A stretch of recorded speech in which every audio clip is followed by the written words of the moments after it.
Good evening and welcome to the Township of Woolwich Special Council meeting on January 30th, 2024. Welcome everyone here today in the audience and those watching on YouTube.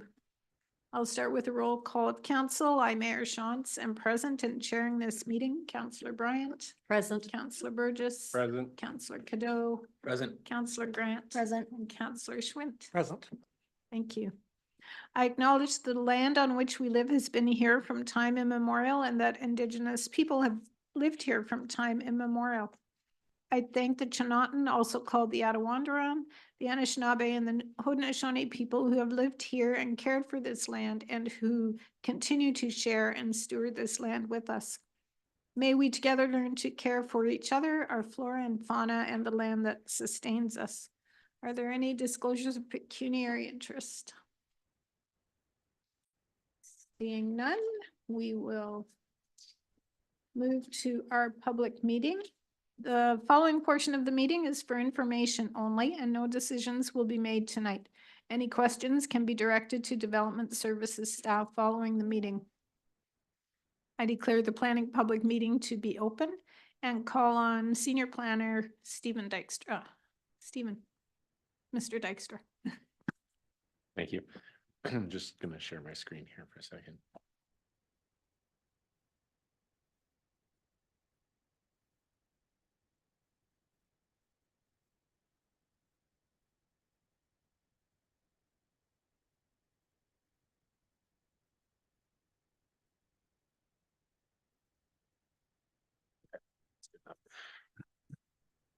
Good evening. My name is Stephen Dykstra. I'm a senior planner with the Township of Woolwich. Good evening, Mayor, Mayors, Council, and members of the public. Tonight, I'll be reviewing and presenting for the public the application that was submitted by GSP on behalf of Thomasfield, and it's for a property located at 22 EB Crest. This is where the property is located. It is generally northwest of Victoria Street North. Breslau proper is located southeast of this. It's also located directly off of EB Crest Road, and you can see Fountain Street there as well too. The lands are essentially vacant at this time. There is a single detached dwelling on the property. It generally slopes towards the river there, and the rest of the land is undulating. Let's get into the planning part of it. The purpose of this application, the purpose of the zoning bylaw is two-part. There's actually a proposed official plan amendment as well. And it basically maintains the medium-high density portion of it. There's just a proposed site-specific policy that would allow for sort of an alternative staging sequencing plan. The proposed zone change, the lands are currently zoned agricultural, and the intent would be to rezone the lands for residential for an R7 zone, and it have site-specific provisions. There would be a small portion which would be for a holding provision. You'll see that in the plan later on. There's also open space zone and an open space, two open space zones. One open space is more active and the other open space is more for environmental purposes. Some highlights of the proposal, and again, you'll see the plan later on, but here's some of the highlights is there's proposed 3 apartments. One of them is a 6-story building and the other 2 are 10-story buildings for a total of 286 units. There's 119 townhouses. There's 28 single detached units. There's also 2 parks proposed, as well as environmental features and a stormwater management ponds, and obviously a road network to facilitate all of this. Planning framework for the official plan. Here's a view of the official plan as it is right now. The intent isn't to change the designation. But as you can see here, there's a different staging that they're proposing. So it's three periods of 3 years each. And so from 2026 to 2028, be 55 units. For the following 3 years, 270 units, and for the final 3 years, it'd be 108 units. Again, with some unique ways of dicing those units in each of those time periods. The framework for the zoning bylaw, as you can see, the majority of the developed land would be for the medium high density residential, which is the R7A zone, which would permit apartments, townhouses, stacked townhouses, as well as single attached dwellings. There's a small part in sort of the top left-hand corner, which would be a holding provision for those lands. The intent would be the holding is there for a temporary turning circle. If and when the road would be extended, the turning circle wouldn't be required, and then that R7, the holding provision could be lifted. As you can see here, the O1, the open space or O1 zone would be for parks and amenity space, and the open space O2 is more for environmental or protected areas. Here we have the concept plan. So the highlights are there'd be the 2 parks or amenity areas. Should be noted the exact details on how those parks would operate, and funding would be obviously determined at a much later stage. There are 4 points of access off of the plan. That doesn't mean direct access to the road network, but more so either points of access for now or in the future. That's the location of the 3 apartment buildings. That's generally the area of the proposed townhouses, which include the street-oriented townhouses as well as the stacked townhouse units. And that's generally the area for the single detached dwelling lots. It should also be noted that approximately 3.6 hectares or 9 acres of the lands are non-developable. This is my last slide. So the purpose of this meeting obviously is to provide information to council and also to provide opportunity to the public for them to comment. No decisions are made at the public meeting, and staff will continue to work with the applicant and the public where necessary and provide a report back to council after all the topics have been addressed. Thank you. Okay. Thank you. Are there questions for Mr. Dykstra? Councillor Bryant. Thank you. Through you to Mr. Dykstra. How many parking spaces are we allowing for the townhouses? Or townhouse, I'm sorry, apartment buildings? I don't know off the top of my head as to how many would be required or how many are being provided. But as per the zoning bylaw right now, I believe it's 1.5. But if with the new zoning bylaw, I know that goes down to I think it's 1.1 per unit. Thank you. Okay. I'll confirm that though with you and I'll firm that up though. Okay, thank you. Any other questions? Councillor Schwint. I'm curious with regards to staging of the Eby Crest Road leading into Fountain Street, I believe it is. Obviously, that parcel is very irregular shaped and isn't conducive to good traffic. Do we have an anticipated date to address that? No, we don't have any anticipated dates for essentially any of the items here. This is just a public meeting, right? So these are all this is proposed. But you're talking about the central, I guess it's the one up the middle there, or the one on directly on Street B, directly onto Eby Crest. I'm talking about Eby Crest itself as it currently exists. Does that remain forever? Do we see that being closed? And I thought your original slide showed a straight Eby Crest hitting number 7 and carrying on to Fountain Street. Or did I misinterpret your first slide? Potentially, yeah. Okay. This is their plan, and this is the intent where the Eby Crest would go right on. Sorry, Street B would go directly onto Eby Crest there. I think that first slide had an extension of Fountain Street to connect up. If you can put the first slide on again. This one? So Fountain Street goes up and maybe that connects to the new highway. I'm not sure. Is this up in here? That's what I'm referring to. So my assumption was if that was completed, the EB Crest jog down to number 7 or Victoria Street would, I guess, no longer exist or be altered somehow. There may be future plans for that, but I don't believe that that's part of this application. It could be discussed at a later point with the region, but the region, I believe, would be instrumental in terms of that decision. Sorry, Mr. just McCabe. for some clarity on what Councillor Schwint is referring to, as planners like to say, in the fullness of time, you're correct in that what you see there, Fountain Street extending and connecting into EB Crest Road, that'll all be part and parcel to the new Highway 7 that's anticipated.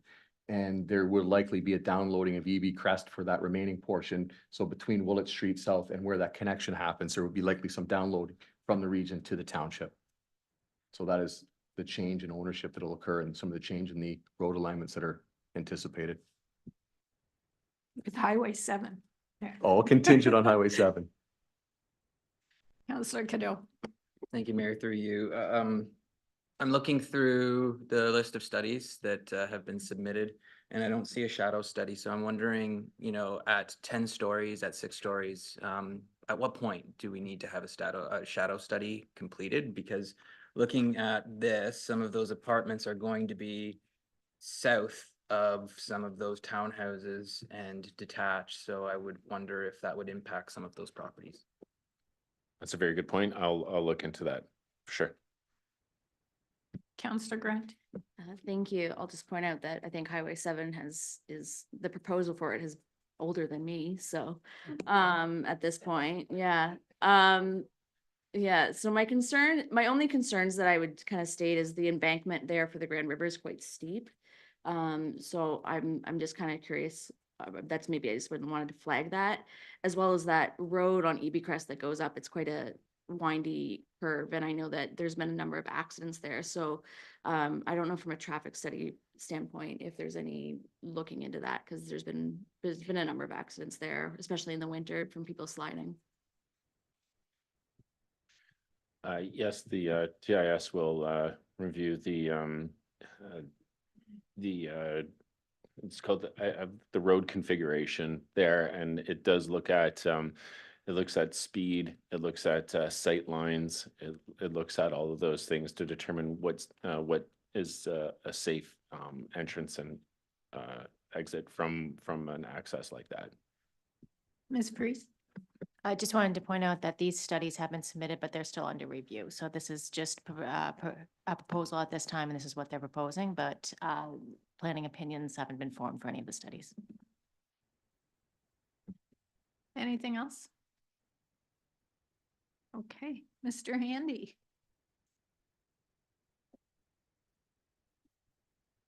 The floor is yours, sir.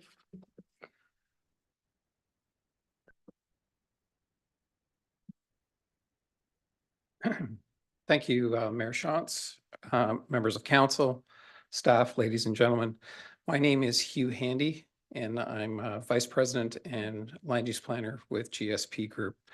I'm here this evening on behalf of Thomas Field Homes in relation to what's being termed as the Grandview Breslau subdivision. So we're excited to be here to introduce the application to council, staff, and the public. I also have with me this evening, you'll be familiar with Tom Krzan sitting in the audience with Thomas Field Homes. Matt Krzan, his son, is also here this evening with us. Patrick Casey, land use planner in my office, is sitting in the front row. Julia Salvini, our traffic consultant, transportation planner, is sitting in the front row as well. Pat Deacon, our ecologist, biologist, is sitting in the second row. And I also have Brett Pond with Crozier, our civil engineer on the project. This evening, I'll try not to duplicate too much. Stephen's done a good job of providing you an overview, so I'll touch on maybe some other points as I go through the application tonight. So if I can have the next slide. So I'll give you some background context. I'll give you a little more detail on the proposed development, the applications themselves. I think we've gone over, but I may touch on a few things there. I'll give you an idea of the supporting studies that have come along with that, some of the context in terms of planning justification and conclusions. And then as I've mentioned, we have our team here to try and answer any questions. And of course, this evening, as mentioned, it's an introduction to the application, and we'll be working with staff and agencies through the review of the application. Next slide. So as mentioned, the Grand View is a good name for this because it does sit at the top of the bluff for the most of the development. The apartment buildings are located at a lower elevation of the 10-story apartment buildings on the site. There is an existing dwelling on the site, and that driveway access for the dwelling comes out to EB Crest. There is also an unopened road allowance named Hillside Avenue that then connects and would be the main point of access to the subdivision that is proposed. Next slide. So I'll get into a little bit then of the proposed development. As mentioned, Mr. Dykstra, it's approximately 10 hectares and about 26.5 acres. The purple on the slide just indicates some of the steeper slopes that, just to give you context as well on the slide. Next slide.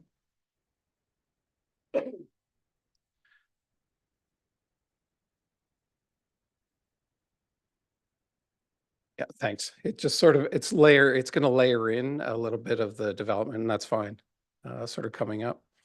So there's a couple of townhouse blocks and multi-use blocks, as well as the future development block for the road.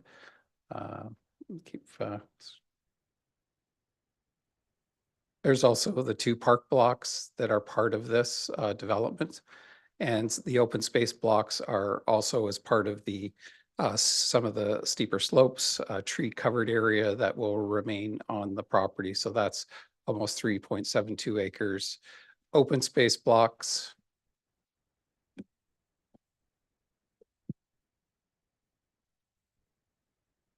The 2 park blocks are aimed at different age groups. One will be a tot lot, the one that would be on the right of the screen, and the other one would be for older age groups.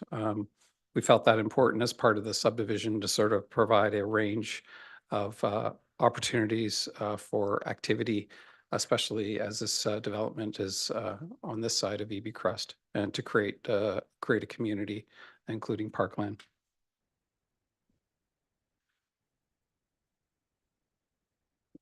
Next slide. So I think we've touched on sort of the idea of the park blocks on the last slide, was that there's almost 4.1 hectares, almost 40% of the land is going to remain in open space or some form of park as part of this. And that really is to try and work with the landscape as opposed to fighting it. The importance of the location is known to our team, and that will be protected and enhanced through the development. So the plan of subdivision will have a range and mix of housing, much like the provincial policy directs and plans, local plans and regional plans. And so a total of 433 units over the course of the development, full build out of the plan. Next slide. So as mentioned, the primary access would be from Hillside Avenue, right in, right out access point to the along the existing driveway to EB Crest. And there's also providing a future road connection to the abutting lands. And it's our understanding that application is in, at least not in process yet, but council may be seeing that in the future as well. So through our communications with staff, it was important to ensure that the neighboring property has access through our property. It's our understanding that access will not be provided to Victoria, given the curve in the road and the speed. So that development would be accessing through the Thomasfield home development. So we've done some preliminary facility fit for the parks, and this is included in our planning justification report. As mentioned, the larger block on the left of your screen would be for a 5 to 12 age group, and then the tot lot or play area would be on the right side of the screen, providing various opportunities for recreation and interaction of residents throughout the development. Next slide. So I won't go over again, sort of there's again, a range and mix of housing that is proposed as part of the development, and that's intentional to provide various forms as part of the full subdivision plan. Next slide. The official plan amendment, as mentioned, is really around staging, and the idea would be staging of the development between 2026 and 2034. So the idea that this would be built out over time and integrate into the community. That may be also important, as you note on the red on the north side of the future fountain. So I would confirm, based on my knowledge, that the fountain is tied to Highway 7. EB Crest would then be become a local township road, as far as I'm understanding, but still be open. I think that's the township's and stated intent that they would still like that open, but of course that could be changed in the future. Next slide. So there's various zones and provisions that we've provided as part of the report. The gray area is that open space corridor, and along the banks of the Grand River. There's also the Grand River Trail that runs through there, and ownership and access to that will be further discussed with township staff in terms of what happens with those blocks. The park blocks would be conveyed to the township. Those would be public parks. The main spine, I guess confirm, would be a public road.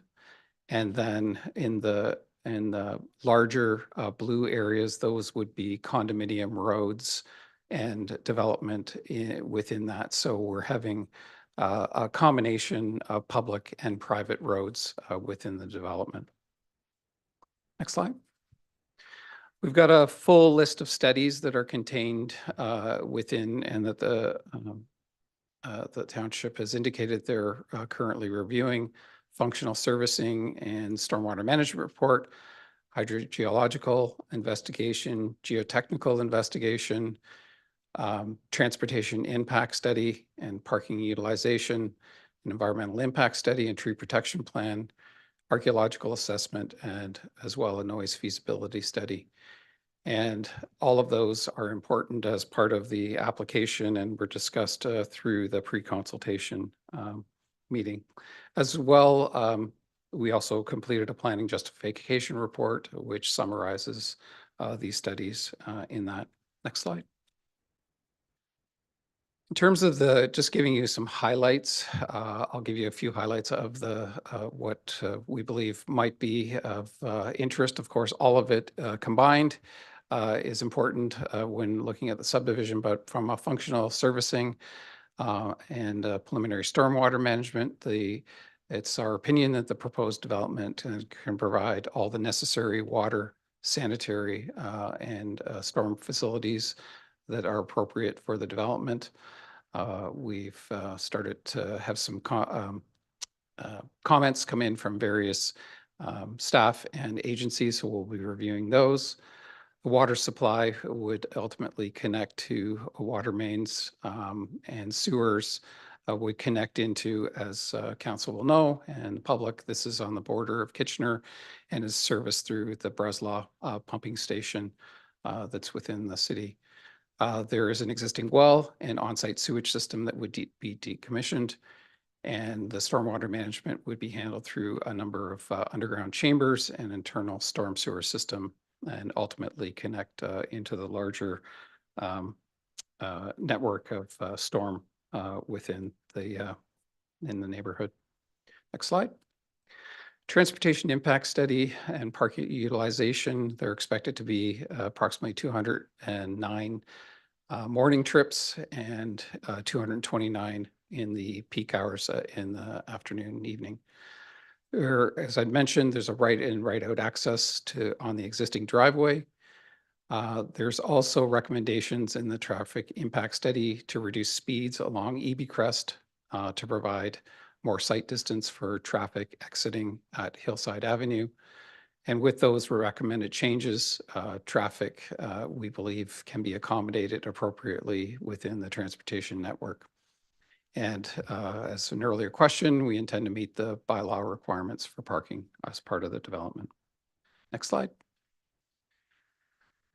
So summing up some of the opinions that are contained in the report, that we believe this is an efficient land use of this area, recognizing it's a change, and the change will be part of a larger change with the commercial node that will ultimately be part of the future to the north side of the future fountain. It incorporates allowances to avoid any steep slope hazards, and we'll be looking at the placement of buildings within and near to that slope to ensure that there's no adverse effects or impacts. We will implement measures in the EIS to minimize any impacts on natural features, including the Grand River. We believe this is a compatible development and supportive long-term purpose of the planned corridor for Highway 7 and doesn't impact on that development. We're located outside the noise airport contours, and it complies with the airport zoning in terms of any height requirements. And again, it's a unique setting that Thomas Field recognized a number of years ago when purchasing this, and believe will complement the overall development of the Breslau area. And in accordance with all the design and architectural guidelines that we will be looking at through the full development of the plan. In conclusion, then next slide.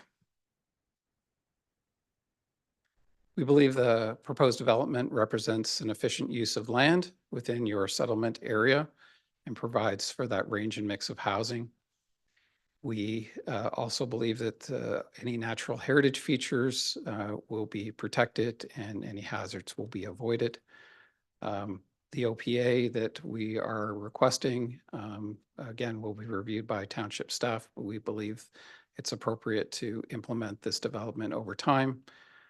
And the zoning bylaw amendment, again, is appropriate to implement the various ranges of housing, and will support the evolution, as I mentioned, and growth of Breslau as a complete community. Thank you, Mayor Shantz, members of council. We'd be happy to answer any questions you may have. Thank you. Questions? Councillor Cadeau. Thank you, Mayor. Through you to Mr. Handy. You had mentioned condominium. Is the intention of the 3 apartment buildings to designate condominiums and sell them off individually? The exact tenure of the apartments, they will be part of a condominium, but ultimately whether they will be rental hasn't been determined at this stage. Anyone else?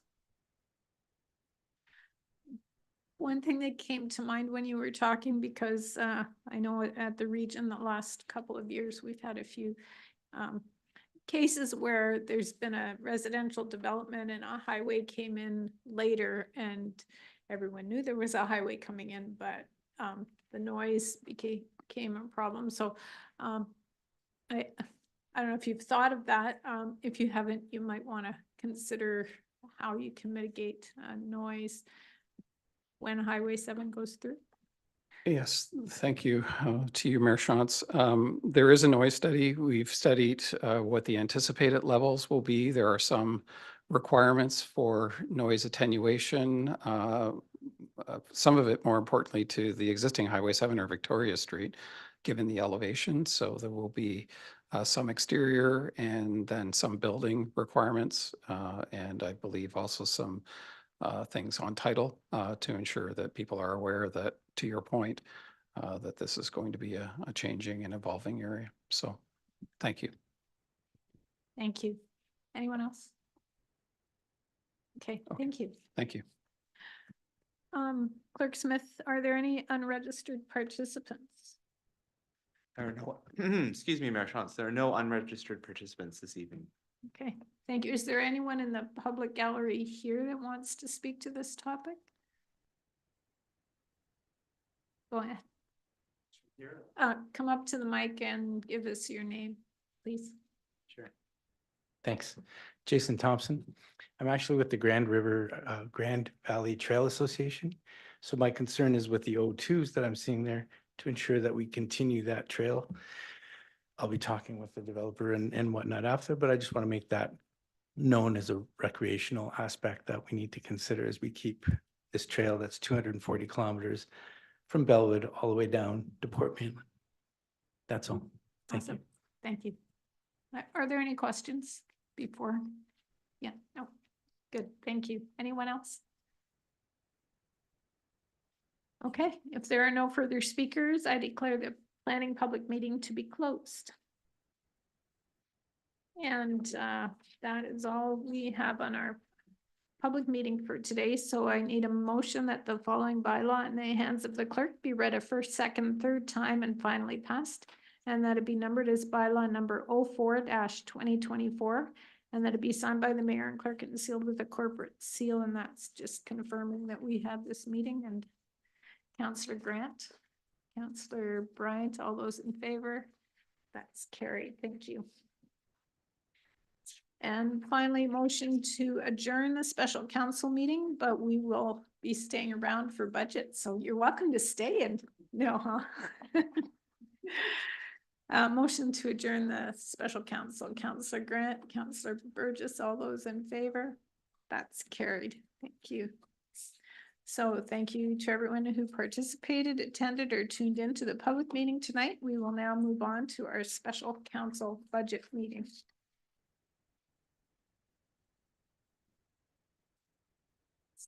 Take a moment while people shuffle a bit.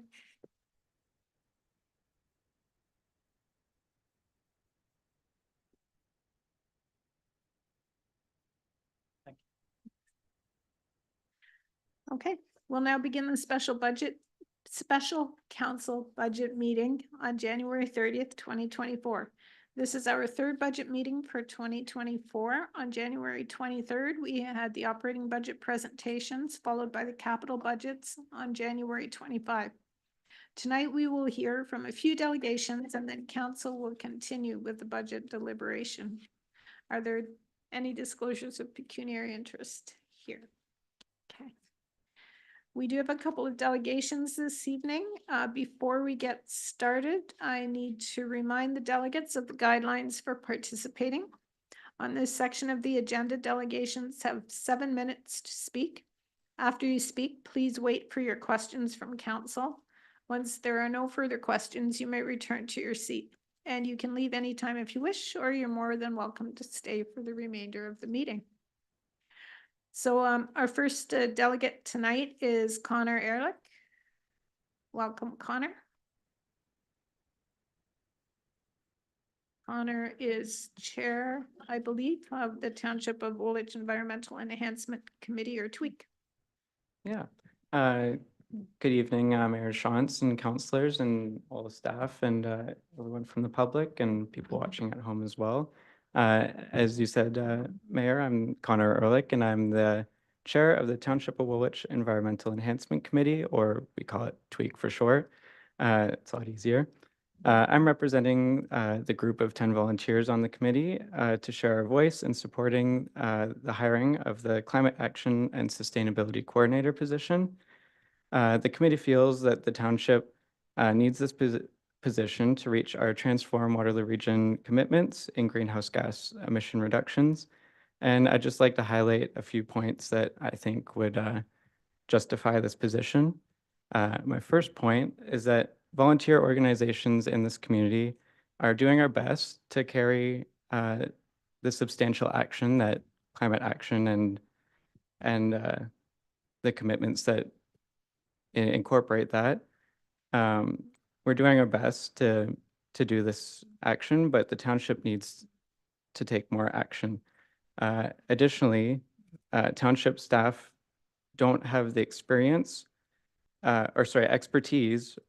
on how to implement some of these actions in the Transform Waterloo Region document. It's a very intense document. I have brought it here with me in case anyone needs a reminder of what it looks like. It's a big book, but you're lucky that township staff has been grateful and have narrowed it down, I guess, for just the township's commitments. This is all I have here. And it's separated by each department in there as well. And I know township staff, they're doing their best to get what they can, but getting the low-hanging fruit of commitments is not enough anymore. We need to take more substantial action. And this outlines certain ways to do that. And also in the document, there are keys to success, measurable actions on how that action was successful. And I know there was concerns on how to measure success in this position and to keep this position accountable.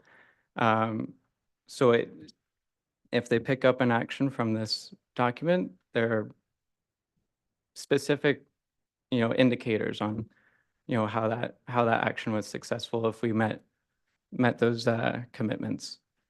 My second point is, I know there's also concerns on funding as every budget has, but especially funding this position.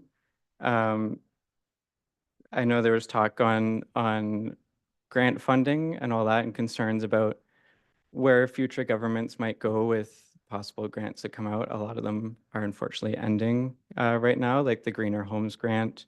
Unfortunately had to close that because there were so many applications, they ran out of money for that. But we did, just from a quick Google, we found the Federal Green Municipal Fund is a grant that this position could seek out that provides $1.25 million. Well, it's very specific. You have to reduce emissions by 30% in order to qualify for this grant, but that's a grant that's available and would offset some of the costs that this position might undertake. My third point is that there are concerns on measuring success of this position. And I feel that, if this position seeks out grants and finds, action items in the Transform Waterloo Region document, that's a clear way to success, that, they funded themselves. And I know the Recreation Department, they've talked to you already about their budget, and I saw in their budget line that they're paying $131,000 in carbon tax this year. If this position could reduce, some of that carbon tax that they're paying for, and again, it goes up $15 each year per ton. So it's only going to get more if you don't reduce emissions. So if this position is successful in reducing those emissions, that's another way that this position could fund itself. And I'd just like to summarize, this is not a side project anymore for township staff, and we cannot rely on volunteer groups to lead the change required. Woolwich needs to do their part to meet the goals of the Transform Waterloo Region document. There are other townships our size, such as King Township, using this role currently. This crisis is urgent, as expressed by the township's declaration of a climate emergency in 2019 and needs to be accounted for in every department and in every decision this township makes. This is affecting our future and our children's future. And I'd just like to end with a quote from Jane Goodall. Hope is often misunderstood. People tend to think it is simply wishful thinking. I hope something will happen, but I'm not going to do anything about it. This indeed is the opposite of real hope, which requires action and engagement. So I'd like to thank council for their consideration of this role and taking interest in making substantial climate action commitments. And I'd like to acknowledge the financial responsibility, I guess, you have to the public and trying to balance those decisions. So I'd be happy to table any questions, any concerns, and can talk on forever about this. So Okay, thank you. Are there questions? No, I'm not seeing any. Thank you, Mr. Ehrlich. Thank you. We do have a number of written delegations as well, and council can refer to the revised agenda package for those. This is time for discussion. Does council want to have a discussion on this now, or do you want to hear the delegations and then jump into all the discussion? Yeah. Okay. Our second delegation this evening is on operating expenses, and Mr. Gordon Hayward.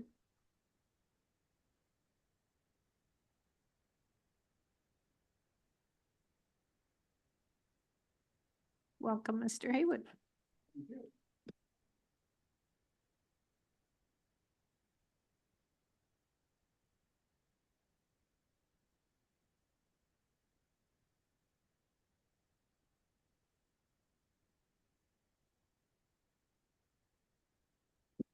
I'll do it.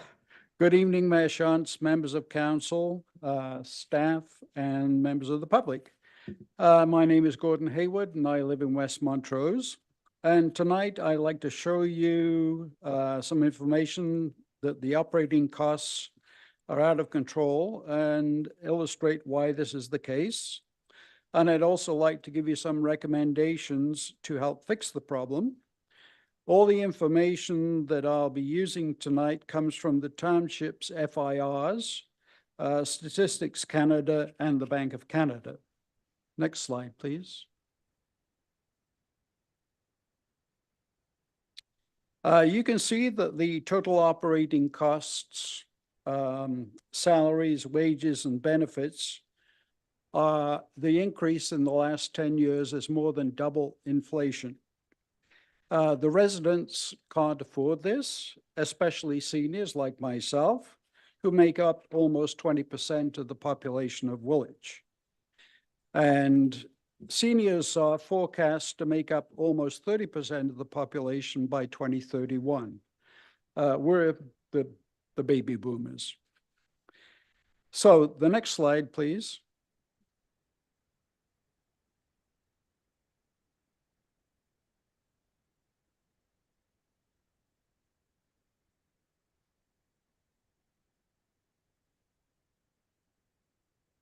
There's more slides. No, one before that.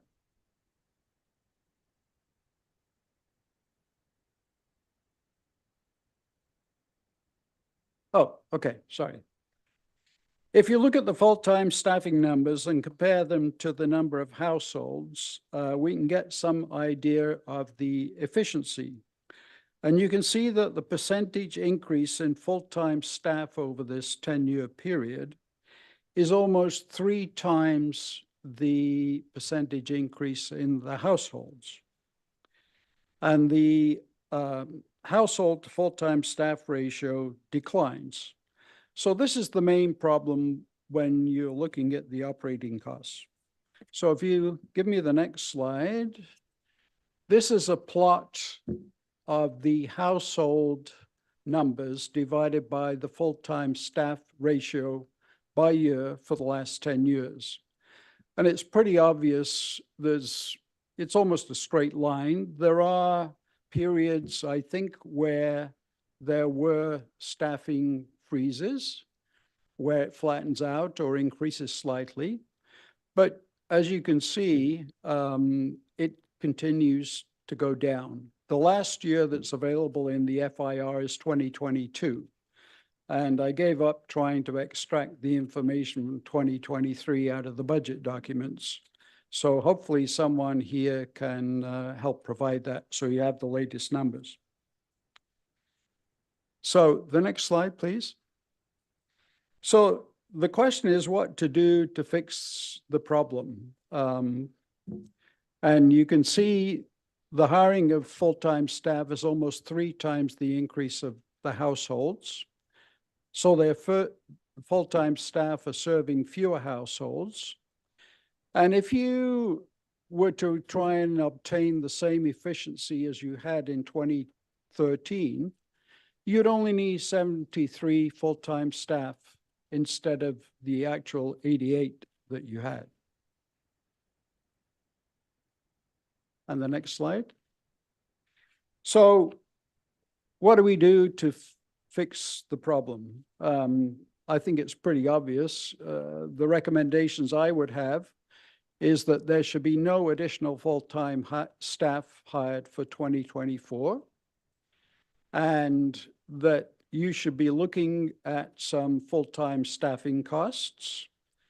And I'd like to recommend that you use this household to full-time staff ratio in the future as a tool for hiring so that you don't get things too out of line when you do add staff.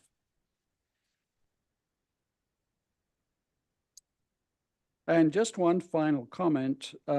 Yesterday, I don't know if you've seen the information, the Waterloo Council directed their staff to find cuts in their proposed budgets as a result of an affordability concerns related specifically to fixed income earners, small businesses, and seniors.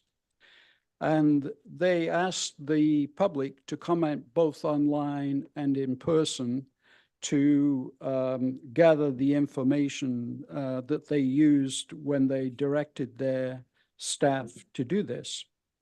So I would suggest perhaps going forwards that Woolwich should consider doing something similar and do a survey of your residents to find out what concerns they have and what the issues are. So I'd like to thank you for listening to me this evening, and I'd be happy to try and answer any questions that you might have. Thank you. Thank you. Are there questions? I have a question for Sure. you. So what is the ideal staff to household ratio, and how would you ever calculate that with changes in government legislation and requirements? I can't answer that question specifically because I don't know. All I can do is show you the information, which is the history of what has happened in the township. And the history says that the township has added staff faster than the township has grown when you look at it versus the number of households. And the reason I chose households rather than population is because the population data isn't available year by year. It goes up in chunks when there's a census, whereas you have the number of households available by year in your own reporting system. So that's why I used that number. Okay. Thank you. Councillor Cadeau. Thanks, Mayor. Through you, would you be concerned that the household to full-time staff ratio wouldn't capture part-time staff, wouldn't capture costs associated with paying staff overtime to cover shifts that they may not be able to pick up because they're short-staffed, or even, hiring contractors to do some of that work? Well, it's a balancing act, and you guys have to deal with this, unfortunately. If you look back at the history over the last 10 years, it does show you, in addition to the full-time staff, the number of part-time staff and seasonal staff. I think the problem and the reason I focused on full-time staff rather than trying to encompass the whole ball of wax with part-time and seasonal is full-time staff come loaded with benefits. And they make up, I think, the major proportion of the operating expenses when it comes down to wages and benefits and salaries. And I think the tendency has been, once you hire someone full-time, they're there forever until they retire.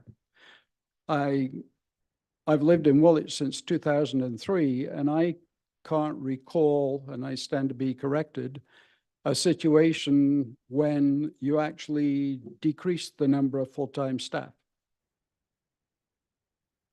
The data says you either have a freeze or you increase.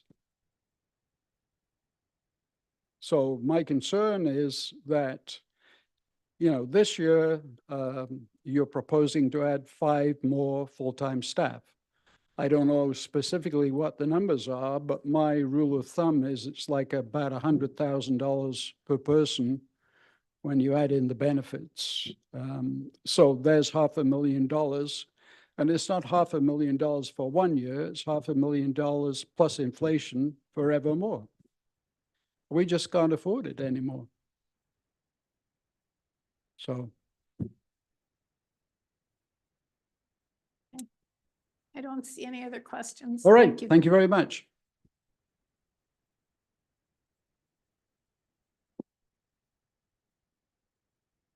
Hey, council.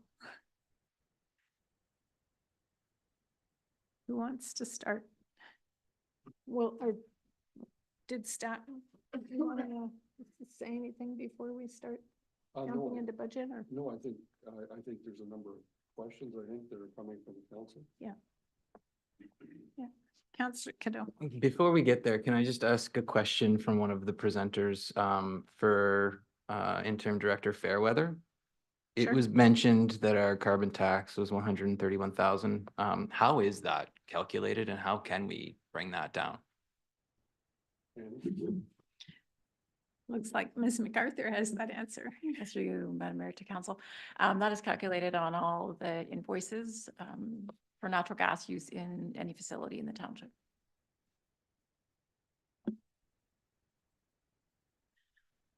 So I know that there were some questions that we left last week sort of hanging, and I think that some of you have had some questions come to mind as you considered where we were. Councillor Bryant.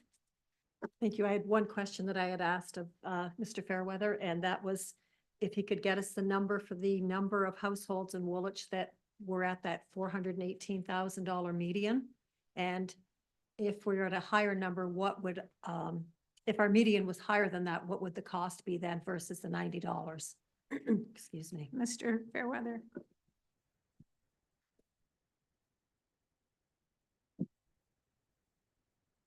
Through the mayor, the analysis that I did send out in the email indicated about $440,000. Yeah, 444,000 was the average household. If you applied that to the increase, it would raise that to about 9884.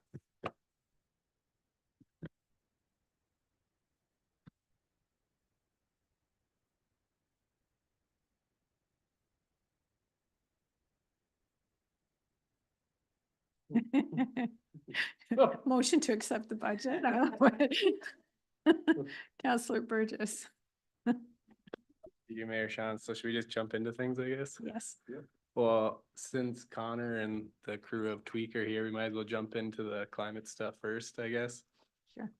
So through you to Director Fairweather there, I'm just wondering if you could break down the 196,000 that we're using in the Climate Action Reserve Fund and what that's going towards. So, Annie? Or? Yeah. Annie? Yeah, Ms. MacArthur?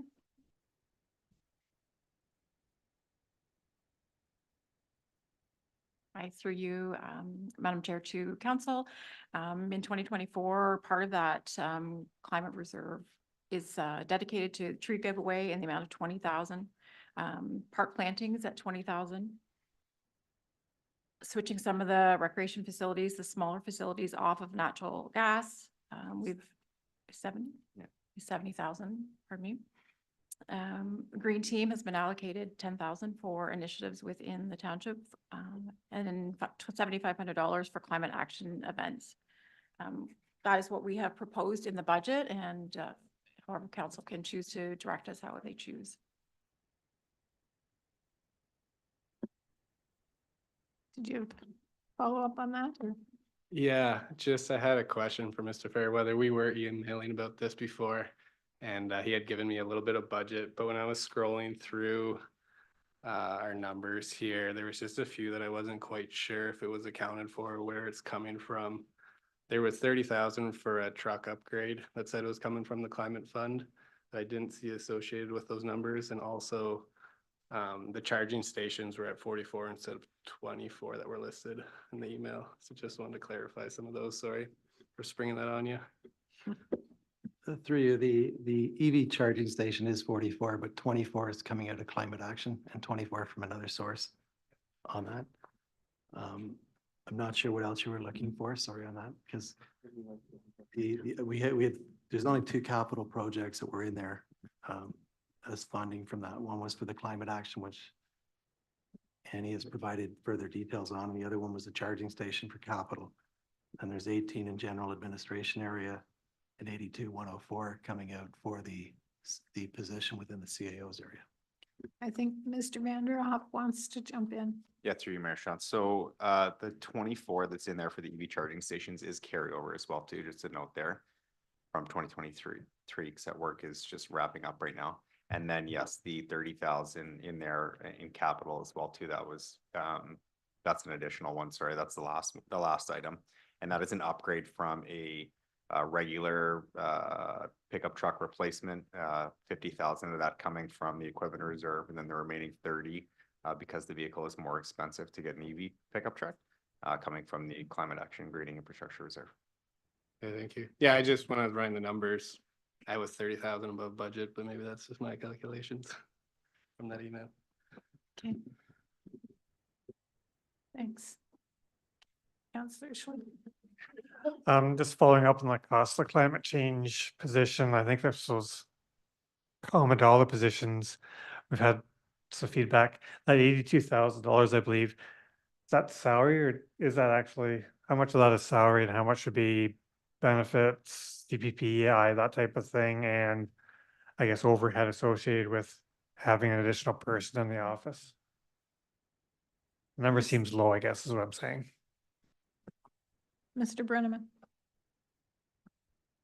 Yeah, through you, Madam Mayor. I believe in some of the information that Mr. Fairweather showed, just to be clear, that 82,000 chart showed 10 months. It's for 10 months of the year. That was right in the, like the spreadsheet, right next to the amount. It said that's for 10 months because we're projecting, obviously, we're not going to have that person for a full year. So yes, you know, if you did quick math, the number would be higher based on projecting that out over a 12-month time frame. It wouldn't be that for a full year. It's only for the 10-month time frame.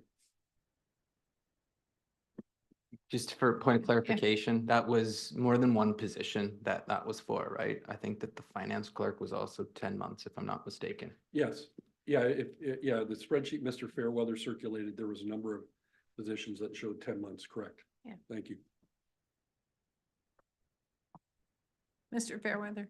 Just to, in response to the councilor's request through the mayor, if you want to find the details, they're on page 75 of the budget document. Thank you. That's helpful.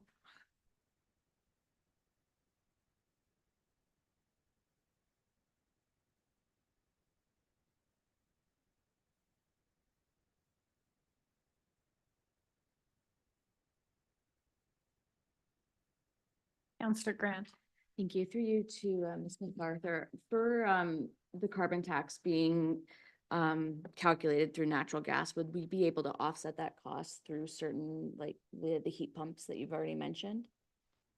Through you, Madam Chair, to council, yes, that's correct. If we can switch over equipment specifically from natural gas to a different source such as that, we would reduce some of those GHGs and ultimately the carbon tax that's associated.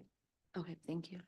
I do feel like that's when we referred, or when Mr. Elric referred to low hanging fruits, I believe that is one of them. And I know we've had several conversations around the climate sustainability position, but I think we're kind of beyond the low hanging fruit measures that we can do when it comes to hitting our 20 by 30 or 30 by, the saying always escapes me. 30 by 50, 50 by 40. Yeah, every time I get it turned around.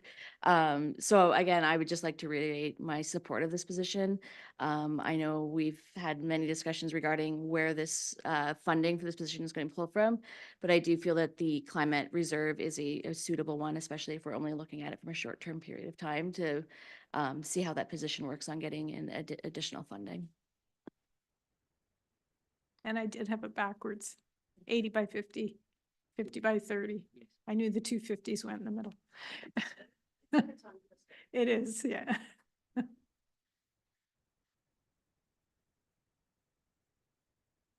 Councillor Schmidt.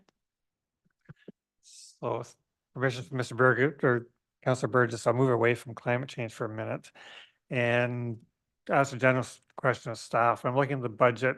We've got the 8.7% proposed increase.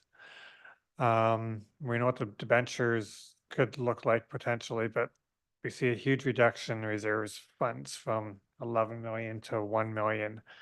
Does staff have an opinion or plan on how to deal with that lack of reserves for say the next 3 to 5 years? And what is sustainable for the township? Mr. Fairweather or Dave? Mr. Brenneman will give you a reprieve. Yeah, I mean, I'll start off by just reiterating what Mr. Fairweather mentioned. You know, that later this year, really finance with the help of senior management should come back with a financial sustainability plan with respect to building back up our reserves and reserve funds because of years of drawing on them to complete various projects. That being said, you know, I believe this evening in terms of getting into a discussion about how we deal with potential reductions in this area of debenture, because I think that was the most significant takeaway that council asked us to go away on. You know, certainly Mr. Poupé could be able to speak to some concepts and ideas that council may want to explore in terms of, you know, changing up certain projects, deferring certain projects, looking at alternatives. And if council, you know, is open to having that discussion, we can do that as well. So I think the answer to Councillor Schwindt's question is twofold. We don't have the answers tonight with respect to what the next 3, 5, or 10 years. But as Mr. Fairweather indicated, that's a project that we need to come back with before the next budget year to be able to speak to that. However, the immediate concern, as I noted, that council addressed was how do we start that process this year? You know, what potentially can come off the books or we defer, et cetera. And that's where I think Mr. Poupé can be helpful in some ideas he has from an infrastructure services area. Just on the notion of reserves, they kind of seem to replenish themselves sometimes over time. But do we have, so how do I want to say my question here? Which reserves are replenished as a matter of course through the operating budget? So like I think our vehicle reserve would be one, and so which reserves are part of the operating to sort of shore up and average costs over a period of time? Through the mayor, within the reserve fund list, the climate action and greening infrastructure this year is receiving a $336,000. You've got development charges. That's based on the number of building permits that are issued. So that gets collected. So that changes each year, but those get replenished based on permits that are issued and reserve funds are collected. The equipment replacement is one that's within the operating budget, and it did get an increase this year of about 1.6% contribution to it. And that's the one that we really need to come back with a plan on. COVID has done a good job on jacking up a lot of the prices for the vehicles and equipment. So we really need to do an analysis and bring back to council and look at what the reset for that number should be. The Canadian Building Fund, we receive money annually for that one. Infrastructure investment, there's an annual contribution. It's at $1.8 million and change right now, and that continues to be growing each year. It went up by 1%. The Parkland Fund, is one that's funded based on cash in lieu of parkland. So that comes in, and the number that's in there has been provided by planning as the best estimate of what they see being collected in 2024. The Water Reserve Fund and the Wastewater Reserve Funds, those two are both contributions from their water and the rate-based budgets. Property building is within the operating budget, and there's a $441,000 contribution there to that reserve fund. And then the development administration, that's a reserve fund for a specific program, and depending on the number of applications and the fees collected, either put money into the reserve fund or draw money out to fund the program, so that such that it has a zero impact on the tax rate.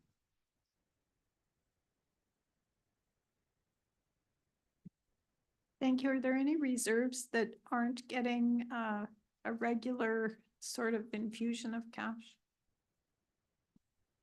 Through the mayor, there is a few, like the operating contingency reserve, but there's money that does get transferred in or out of there depending on surpluses or deficits throughout a year. So the earmark money to go back into that one.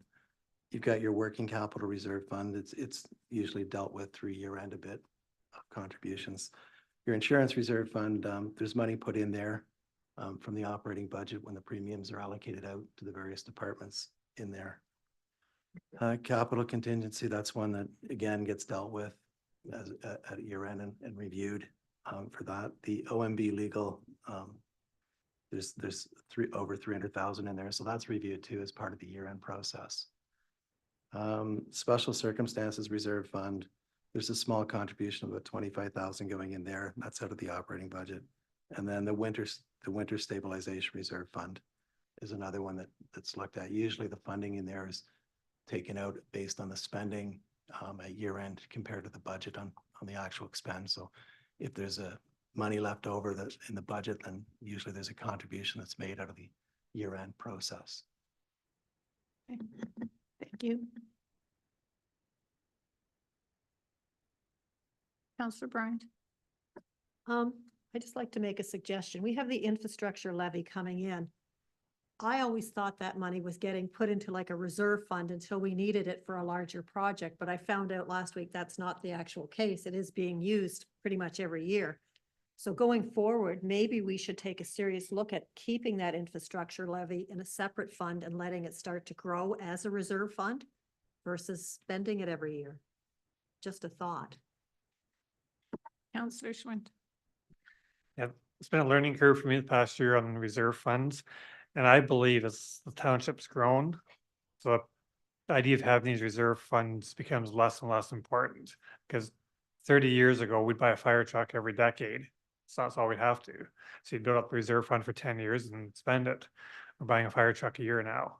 Same thing in the road reconstructions. We're paving every year. So these funds are going to be replenished every year because they're ongoing expenses. They're not once every 3 or 5 year expenses.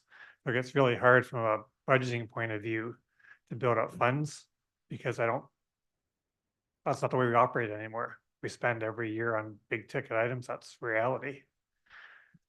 So I'm struggling with how to account for that.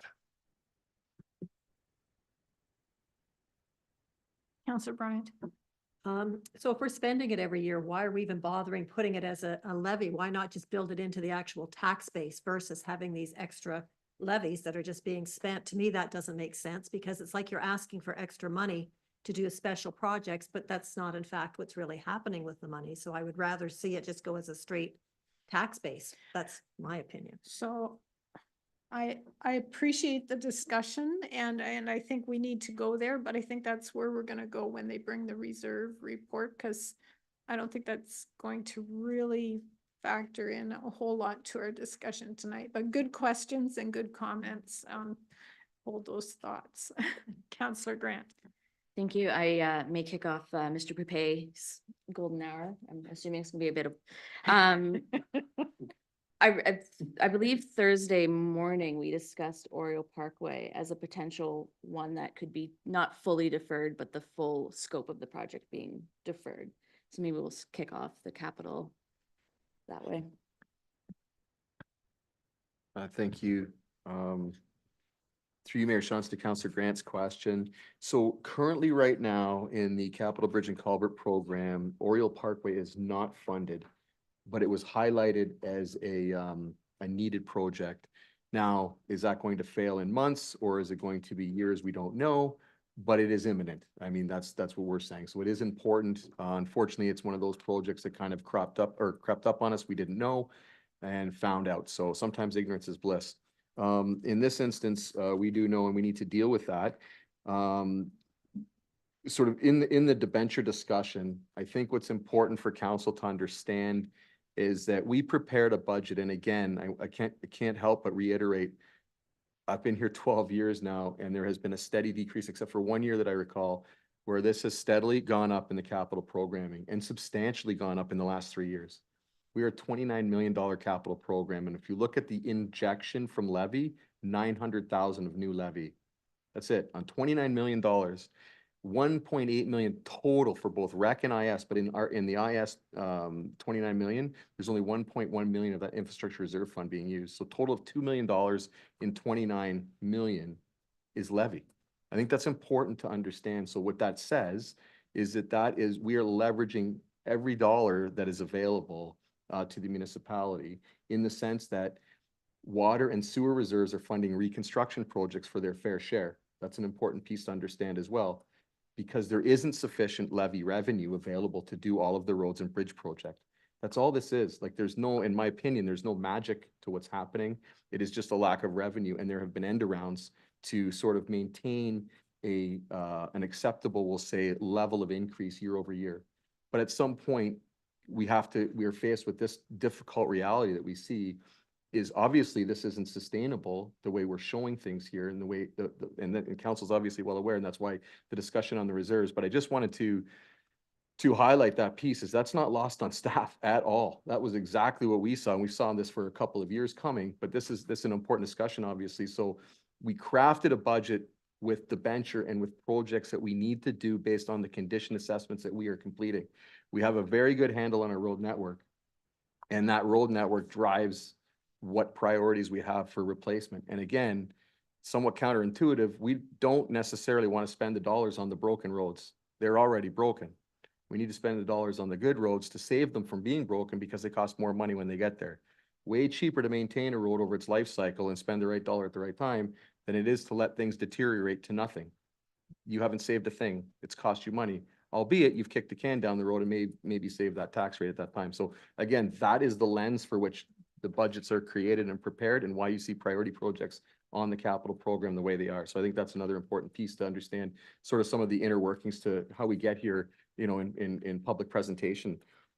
So unfortunately, there was not enough levy funding to fund all of the programming in the capital bridge. And I'm going to talk about the hot mix resurfacing and the road conversion program. I think those are the specific items that have debentures, will say, that could be moved around and could be deferred.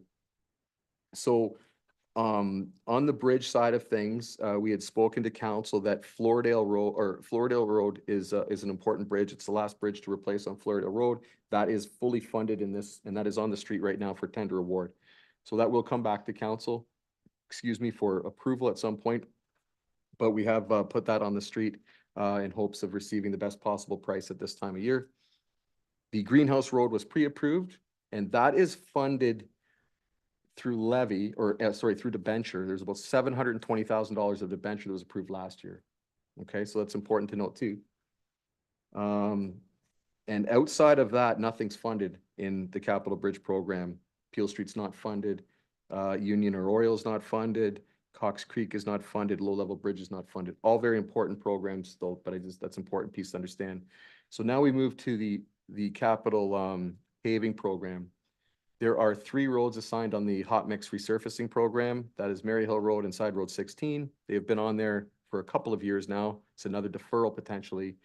But Spitzig is funded to the tune of about $850,000. There's about 200 and some odd $1,000 in new levy and about $645,000 in infrastructure reserve funding. So I guess council has, it could be possible to say, look, we're not going to enact a paving program this year. We're going to pause the paving program because there isn't funding available. That's obvious in this budget without debenturing. But there is $850,000 available. That $850,000 that is funded could be assigned to Oriole Parkway.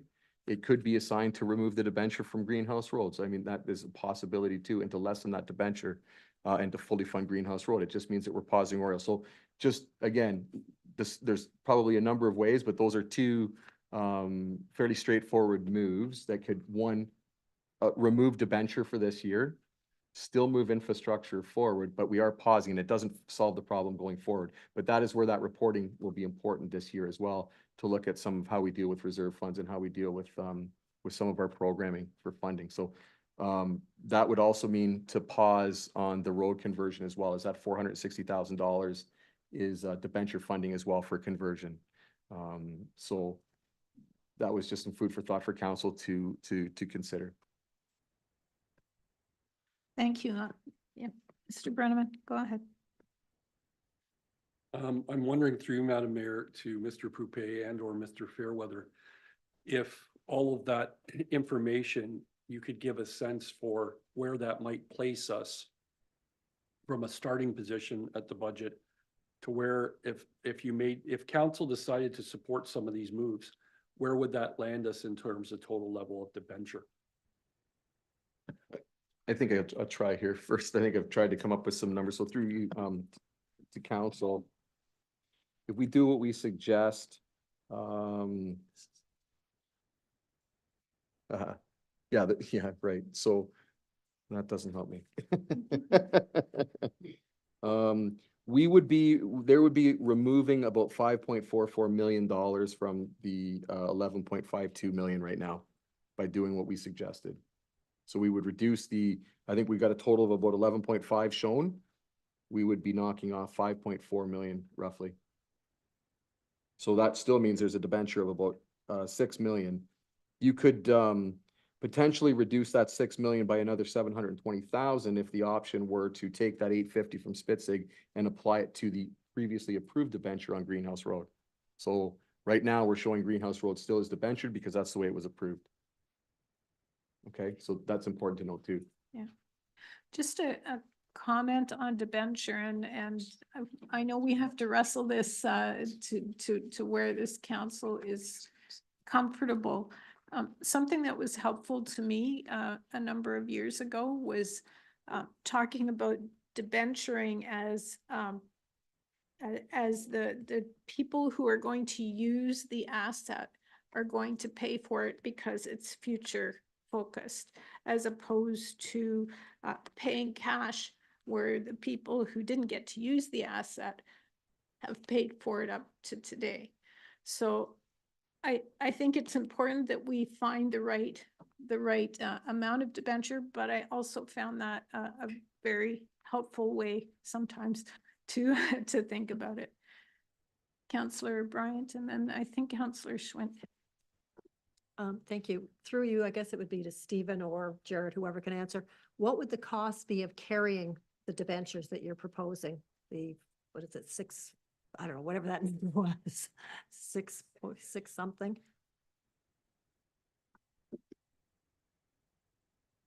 I'll get to that in just 1 second.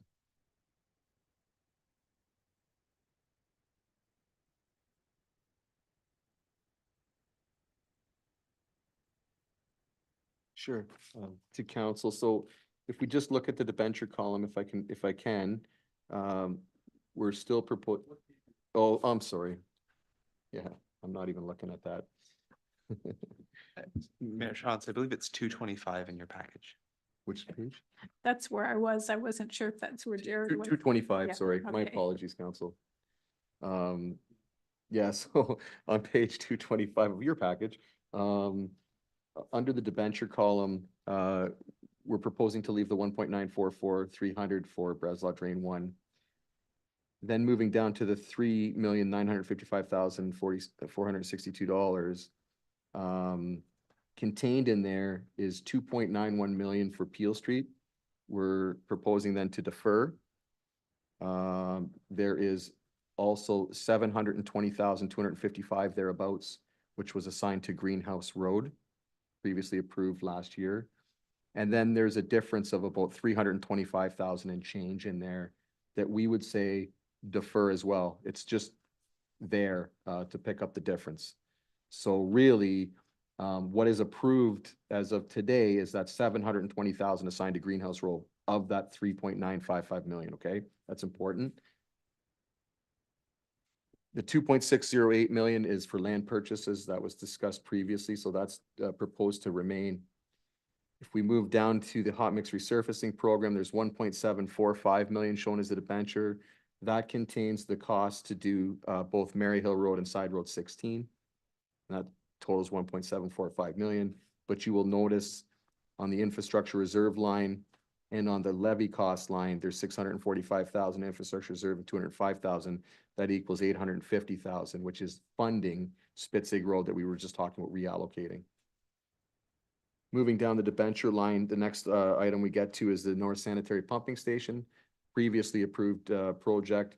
That is an $810,000 wastewater debenture. So that is proposing to remain as is. And then down the next line is a $460,000 debenture for road conversion program. And that could be proposed to be deferred.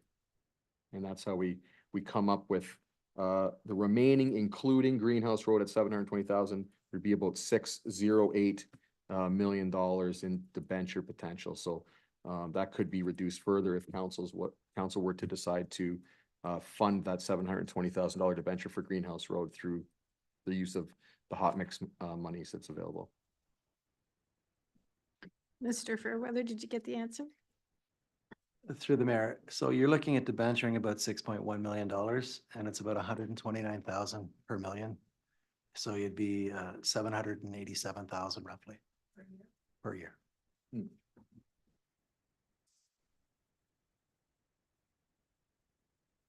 Just important to note though, that's an aggregate number. $810,000 is coming out of a user pay system that will be picked up ultimately. That is an important piece of this budget, and that's sort of bleeds into some of the discussion on the reserve accounts. There hasn't been an update to the water wastewater funds since 2005, I believe is the number. That does need to be addressed, and time and energy need to be spent on coming forward to council with what that new user rate fee needs to be. Obviously, it's underfunded. That will be a council decision, whether they enact all or a portion thereof of an increase. So that's another important piece to understand. That is contained in the capital program. Staff resourcing has been a challenge over the last number of years, and with workload, that's why it hasn't been done, quite frankly. We were at the higher end too in our water accounts too.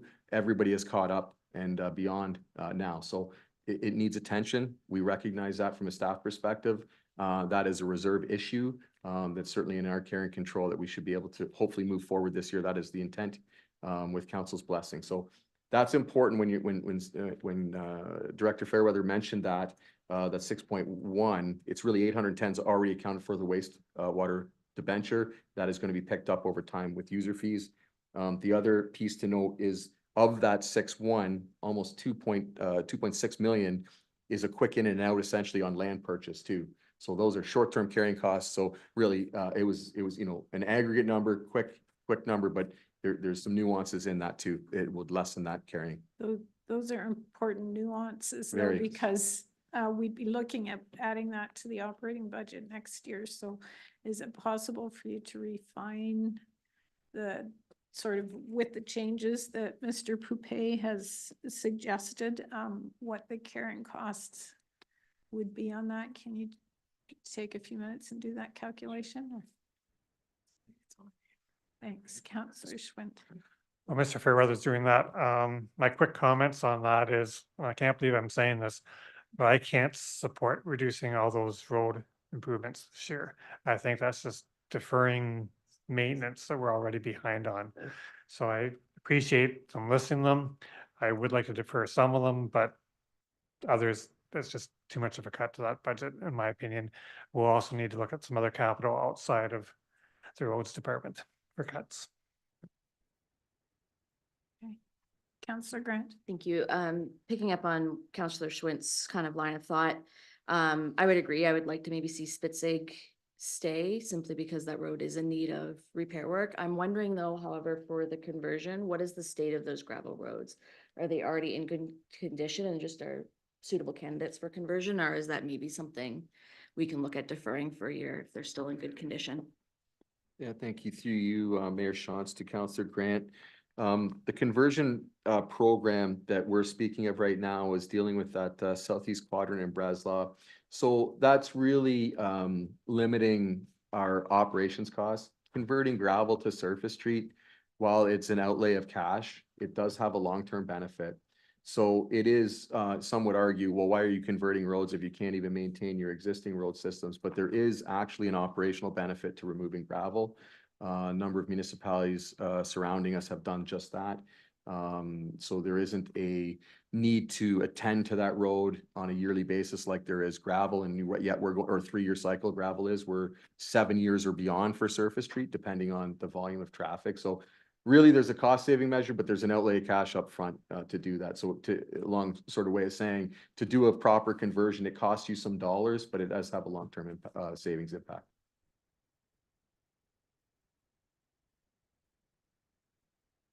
But no danger in, I guess, deferring. It just means we have to attend to that road for, another year or longer.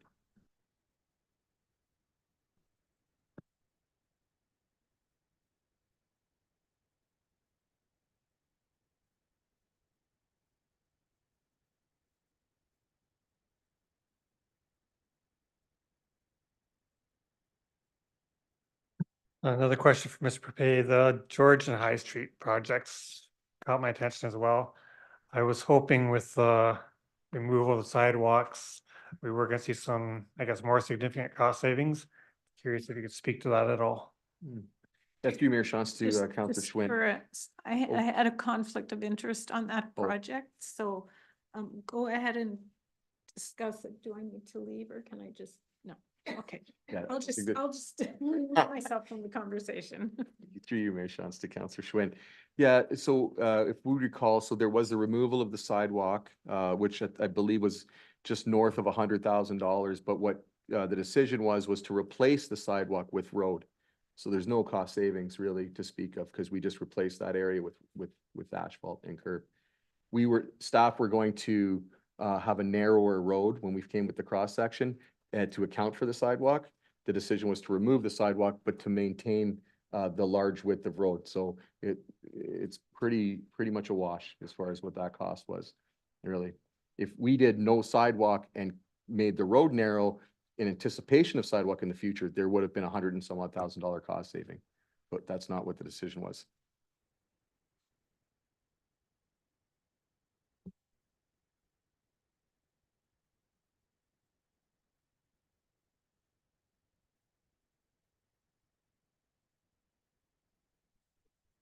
Hmm.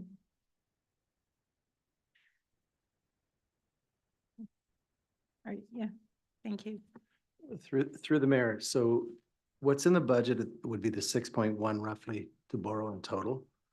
If we look at the land purchase, it's about 2.6 million in financing, and at the debenture rate of 5%, it'd be about 335,400 for that one. Now, we would be looking at a different method of financing that as opposed to a 10-year debenture. We'd have to work with the region to do a short term, similar to a mortgage or something that's that can be paid off on the sale of the land. So we would look at that, but that's roughly an idea for you of what the cost would be for that. The other one is the 810, it'd be about 103,000 for the water budget. And that would leave you about 2.6 for the other capital works, and it'd be about $348,000.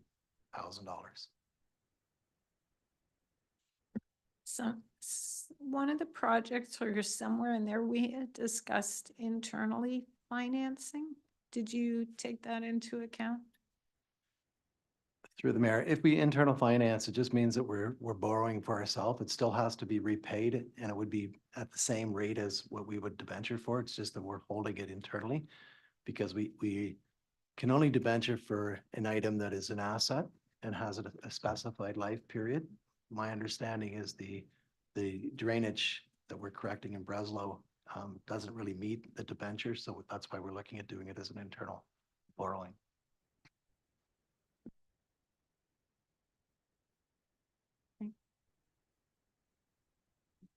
But we're paying ourselves the interest.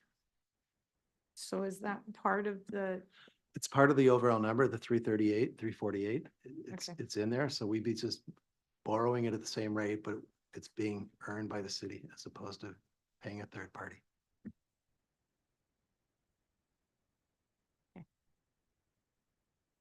so it's not something we would have to put into the operating capital as a bottom line item, it would be an in and out.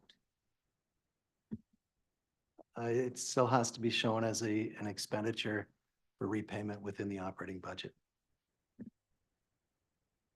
Okay, it's an in and out. Councillor Burgess, you look like you have your hand on the button. Just resting it. Through you, Mayor Shantz, I might jump over to the rec department on a few capital items, if that's all right. Sure. Just wanted to get clarity in your thoughts on flooring. There's a line item here for the WMC of 217,000 for flooring, and in St. Jacobs, 100 grand. Right there, we're looking at over $250,000. Do you think that can be deferred, or is that in dire need, or what is the state of that? Through you, Mayor Shantz, Councilor Burgess. So we have obtained pricing for both of those facilities, so those are pretty accurate. Actually, the one quote we received for the WMC was well over 300,000. So that's one of the lower numbers. Woolwich Memorial Center had flooring installed when it was constructed in 2009, and there were issues with that flooring. It was eventually removed, and a floating flooring was put in place. That does not allow really for the change rooms to be cleaned properly. Water sits under the floor, and it's taken a bit of a toll on the change room. So WMC, absolutely, we feel that's a necessity to address the flooring there. And then St. Jacobs Arena, that's really just tied to the larger kind of renovation of the front of the facility. It hasn't been touched since 1974. So looking to update the washrooms there, make the building accessible, allow for, our female skaters to get to the women's washroom, to use the washroom. And so the flooring there just kind of ties in with the larger project. And that, like I think you said, is what we received was around $120,000 for the flooring there.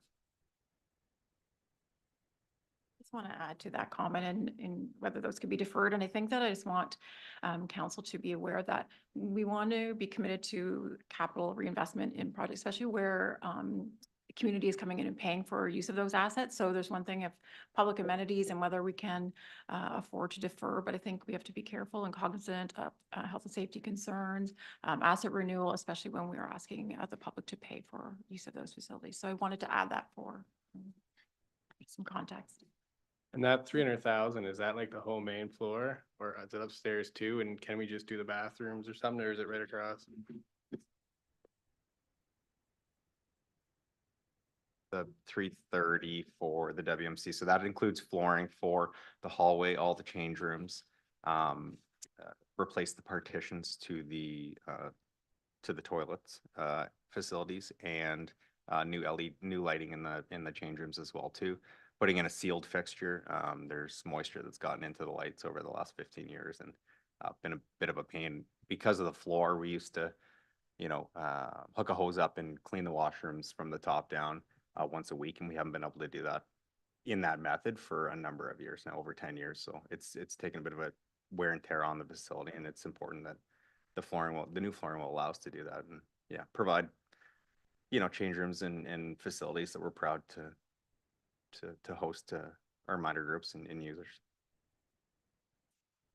Just again, to add some context, that I want to point out the funding source from that is not entirely infrastructure reserve. That significant portion of those projects is funded through CCBF funding, which is federal funding.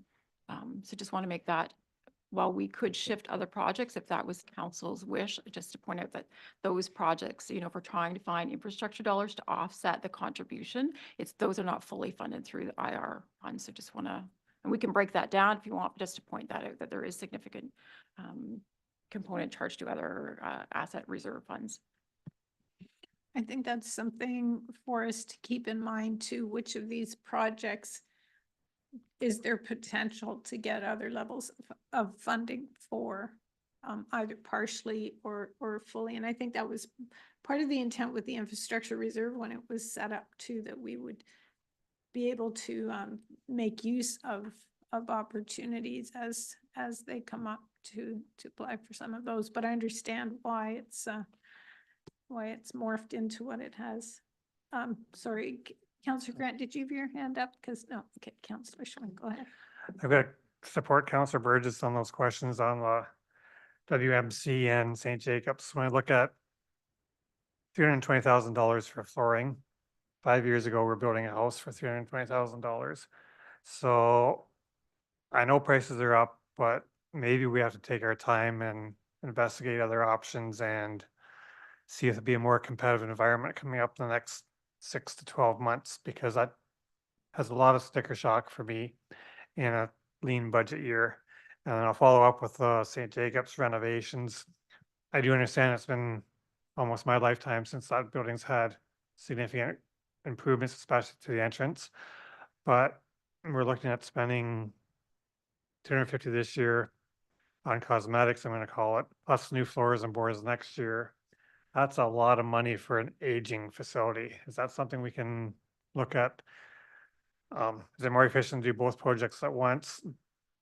I hate to say this, but are we investing in cosmetics in a building that maybe will never look pretty? And some flooring for the washrooms for women figure skaters for sure. But $250,000 for a building that is older but very functional maybe isn't the best use of dollars right now.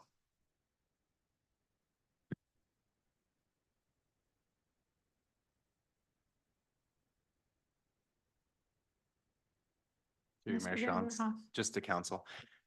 Like Ms. MacArthur mentioned earlier too, I think that these are two projects that we really stand behind as a department. And if council is looking to look for infrastructure reserve dollars from the rec budget, I think there's some other projects that we would prefer to defer over these because they are for paying customers.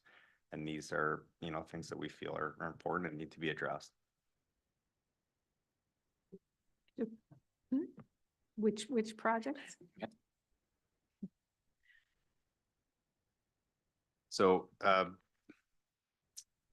few other items that we could look at. One is the Breslau Fieldhouse deferral. So we were looking at doing some engineering and planning works for that facility to replace that. Another one, a cosmetic for the most part, is some of the funding that was allocated for this facility in exterior and interior painting. We do need to replace 2 rooftop units on this facility. So we could reduce admin from 115 to 60. So I'll back up. Breslau Fieldhouse. Our ask would be 85 down to 40 to still do a bit of work there, designated substance audit, that sort of thing, so that we're still moving that project forward, moving the needle a bit. Admin 115 to 60. And then next on the list would be a deferral of Maryhill Playground at is that 95? Yeah, 95,000. So those are 3 that and then the last is St. Jacobs Fire Station, the exterior facade work there, the stucco on that facility.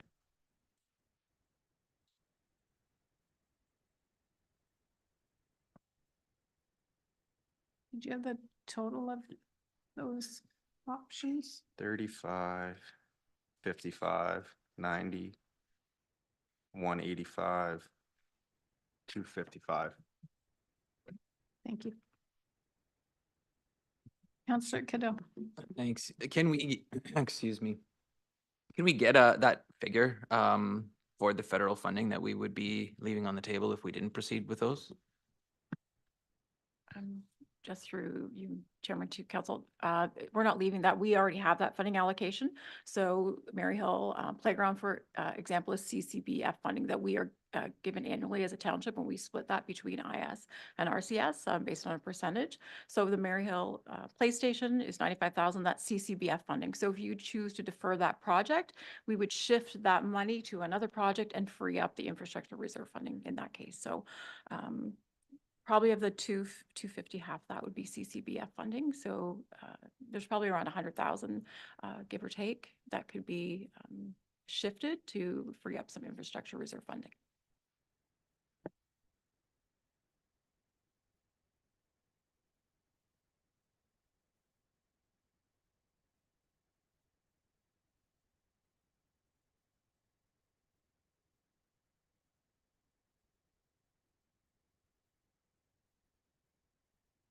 Councillor Bryant. Thank you. I know we're looking to cut here, but a suggestion going forward is we need to start utilizing our community centers to make us money versus costing us money, I guess, in some cases. I know we've cut alcohol out of all of these community centers, but as a result of this, we're losing our Stag and Does, we're losing our fish fries. Community groups are walking away from our community centers because they cannot have alcohol in them. And I've heard this from a number of people in Maryhill and surrounding areas. Have we looked at a way to remedy this and start producing some revenue from these buildings? Ms. MacArthur. Through you. Thank you. That's a great question. It's something we've certainly, talked through at SMT and as a department for a number of years. So I think we cannot look at all of the community centers in the same light anymore. Because I think we mentioned earlier that Breslov, for example, 5 years ago, we didn't know what to do with that facility. This year it was earmarked to make $90,000 or $60,000 in revenue, and it's generated twice that. So there's an example of a facility that's very busy, is generating revenue. It's probably pulling from some of the other sites. So going down Maryhill and Bloomingdale, I guess we have to go back to that at one time, those events were supported by volunteers. So there wasn't a staffing component to, and that revenue was also collected by those associations. So with the shift now of those centers back to the township, there is a staffing component cost.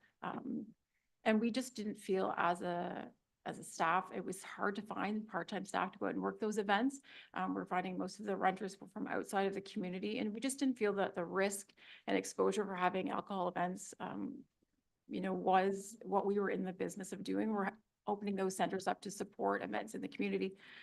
So with that being said, we are looking at Conestoga. It's really been used to house the hydro and some washrooms at that park. It's been used internally by Tweak and some other organizations. So we are looking to repurpose that. That would be the first one we would look at in 2024. We have gone out a number of times to try with different kinds of events, different kinds of programming. Just isn't the uptake in those communities, but we do want to look at Conestoga first. And the second one would be to look to repurpose Heidelberg to see if there's another use that would be in there to help offset some of the costs. We have looked at reducing the costs, the staffing component, the materials, and I think the net. Most of those community centers, based on the fees and charges that are set, are approximately $40 an hour to rent. So there's not a huge potential for, bringing in significant revenue to offset some of these costs. But Breslau has helped to offset the cost of some of those other community centers that are at least are open for events. And then we will look in 2024 and we'll come back to council with ideas for the two centers and then look to see what we can do with Maryhill and Bloomingdale in 2025.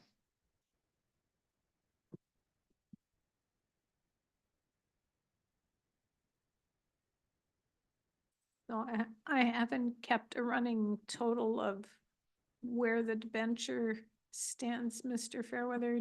Have you been keeping track of our ponderings? Through the mayor, with Gerald's suggestions on the debenture, I think we got down to 6.1 million. And of that, it's split between the land acquisition for 2.6, 810 for the water project, and 2.6 is the balance of the rate base for predominantly most of that is for the Breslow drain. Okay, and then, rec had, 255, yeah. Kayla was keeping track.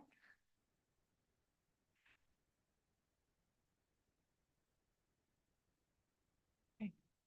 Counselor Schwinn. So I really appreciate Thomas's suggestions and being willing to look at cutting back his budget. I still really struggle with the trade-off value at St. Jacobs Arena for that $250,000 facelift compared to I'd rather invest in Breslau's field house, a playground for Mary Hill. I just think that's better bang for the buck. Maybe it's a happy medium and we spend 125,000 improving the arena, but you're never going to make that building beautiful. And we've got multiple priorities, so let's fine tune it a little bit. I am on side with not doing the outside of this building.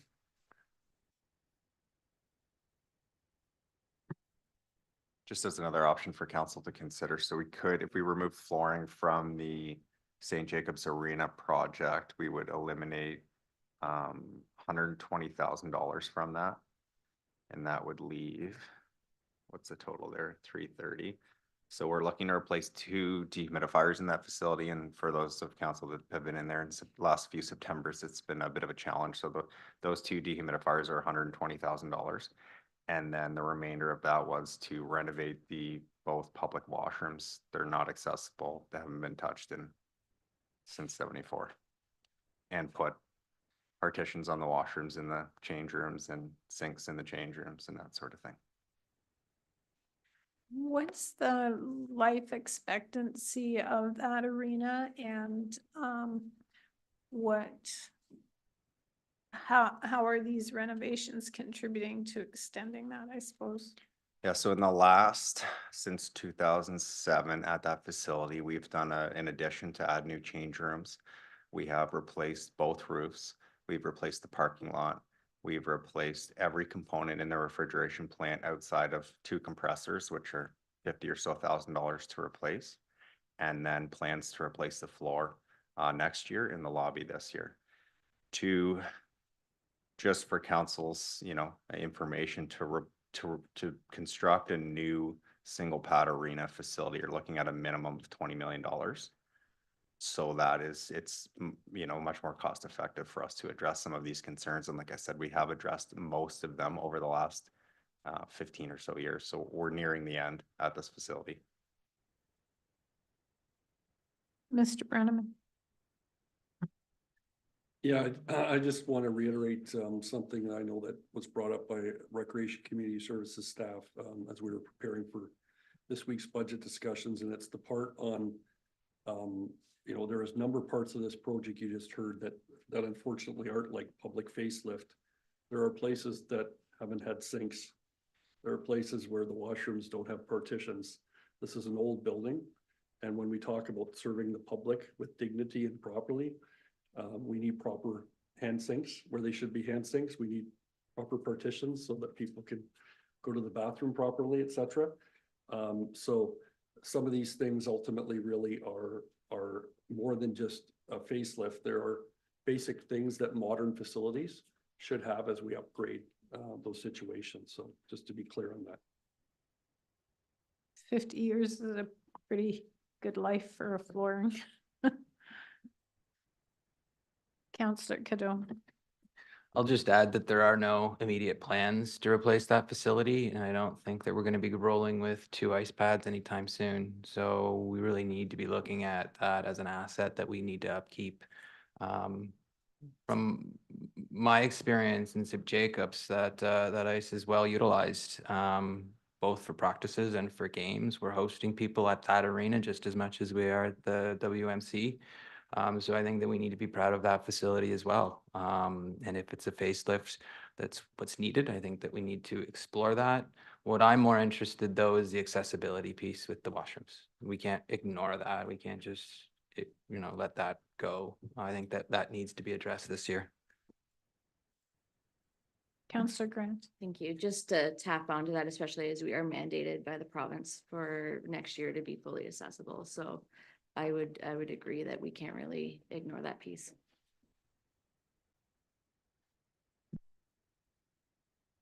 Okay, Councillor I'm Finn. curious now. I guess I thought St. Jacobs Arena was accessible. So, Mr. Vanderpump. Yeah, through Mayor Schantz. We have, you know, door openers on the entrance, that sort of thing, but the washrooms themselves are not accessible. So that's something we want to address.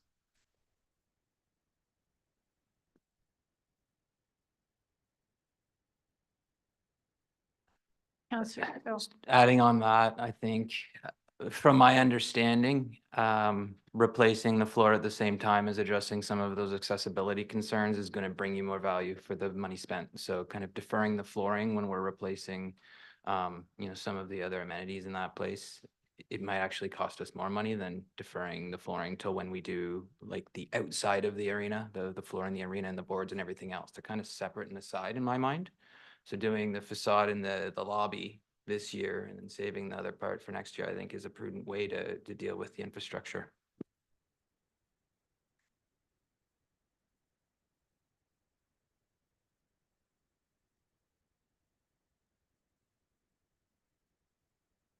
Councillor Burgess.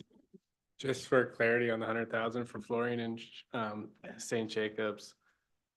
If we don't do that this year, is that a necessity going forward the next year or two, or is it more just, again, for appearance versus functionality? 'Cause you did mention at the WMC, it's more functionality. Yeah, so for the St. Jacobs Arena, if we were to move forward with the rest of the renovations this year, it's probably not something we would aim to tackle in the next few years, just because it's kind of, you know, tied part and parcel with the reno.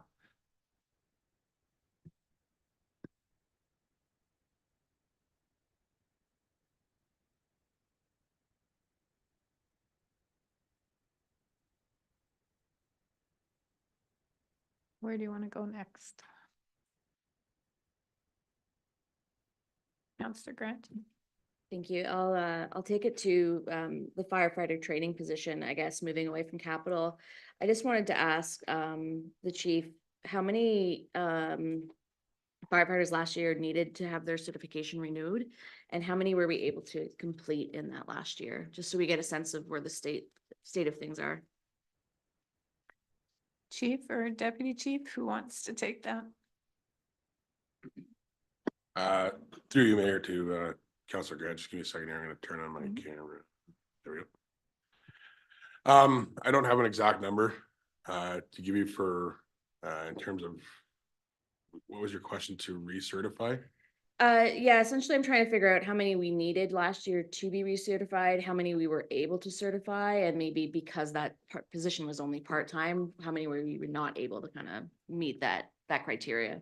Well, the certification, as per the regulation, kind of came into play, I believe, July of last year. So essentially 6 months of us trying to, you know, get a grip on the plan moving forward. We were able to what's called legacy several firefighters, I think to the tune of about 35 or 40 people. And as far as certification goes, there was another process in 2015 that was called grandfathering, where the province had said, based on your prior experience, we'll give you an equivalency. I figured we were about, at the time, we were probably about 50% compliant as far as the required regulations go through grandfathering, and now with legacy. So we still have about 50%, which, as you know, is pretty close to 80 firefighters. Each new recruit that comes on through the recruit program is going to be certified to the basic standards. So for sure, I believe it was 24 we put through last year. So 24 moved through the firefighter 1 process and are now completing their firefighter 2 and hazmat awareness and ops certifications. And then from there, whatever certifications are required as per their job functions. So specialized rescue requires an additional certification. If you want to teach firefighting, yet another certification, be an officer certification. and so on and so forth. So it's kind of an ongoing process, and it's all dependent basically on our firefighter stock and what the requirements are. So it's hard to put an exact number on it. But I know we did put a substantial amount of people through the basic needs, and we're still assessing basically where we stand and what our focus will be moving forward. Okay, thank you. And then just to get an idea for this year, for on average, I know you said it was kind of hard to quantify, but on average, how many new recruits do we maybe have each year?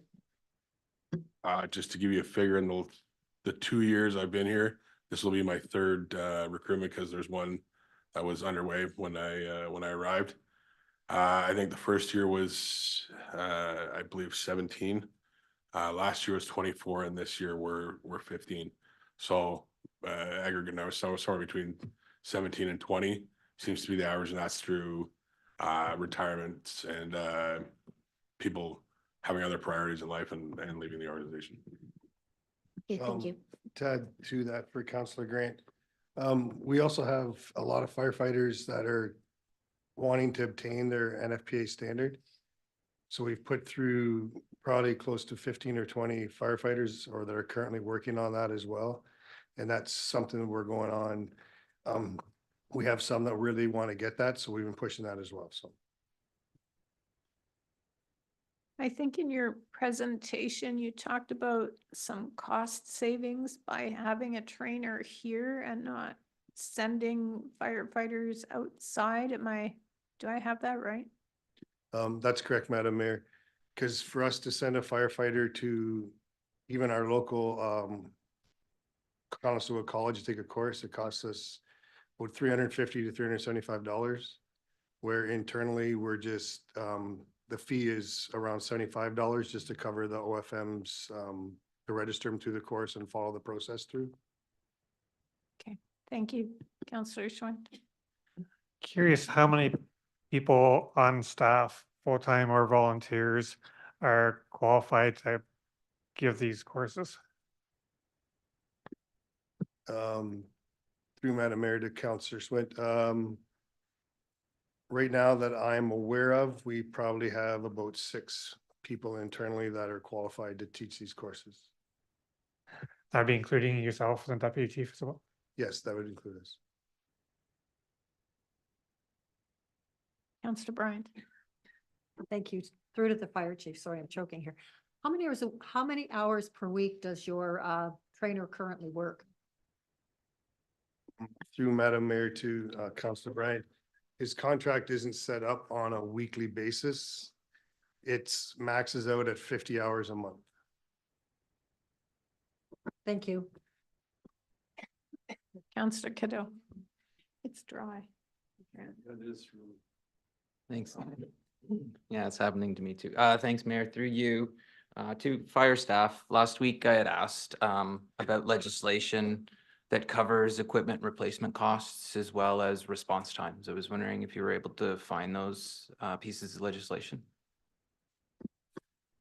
Through you, Mayor, to Councillor Cadeau.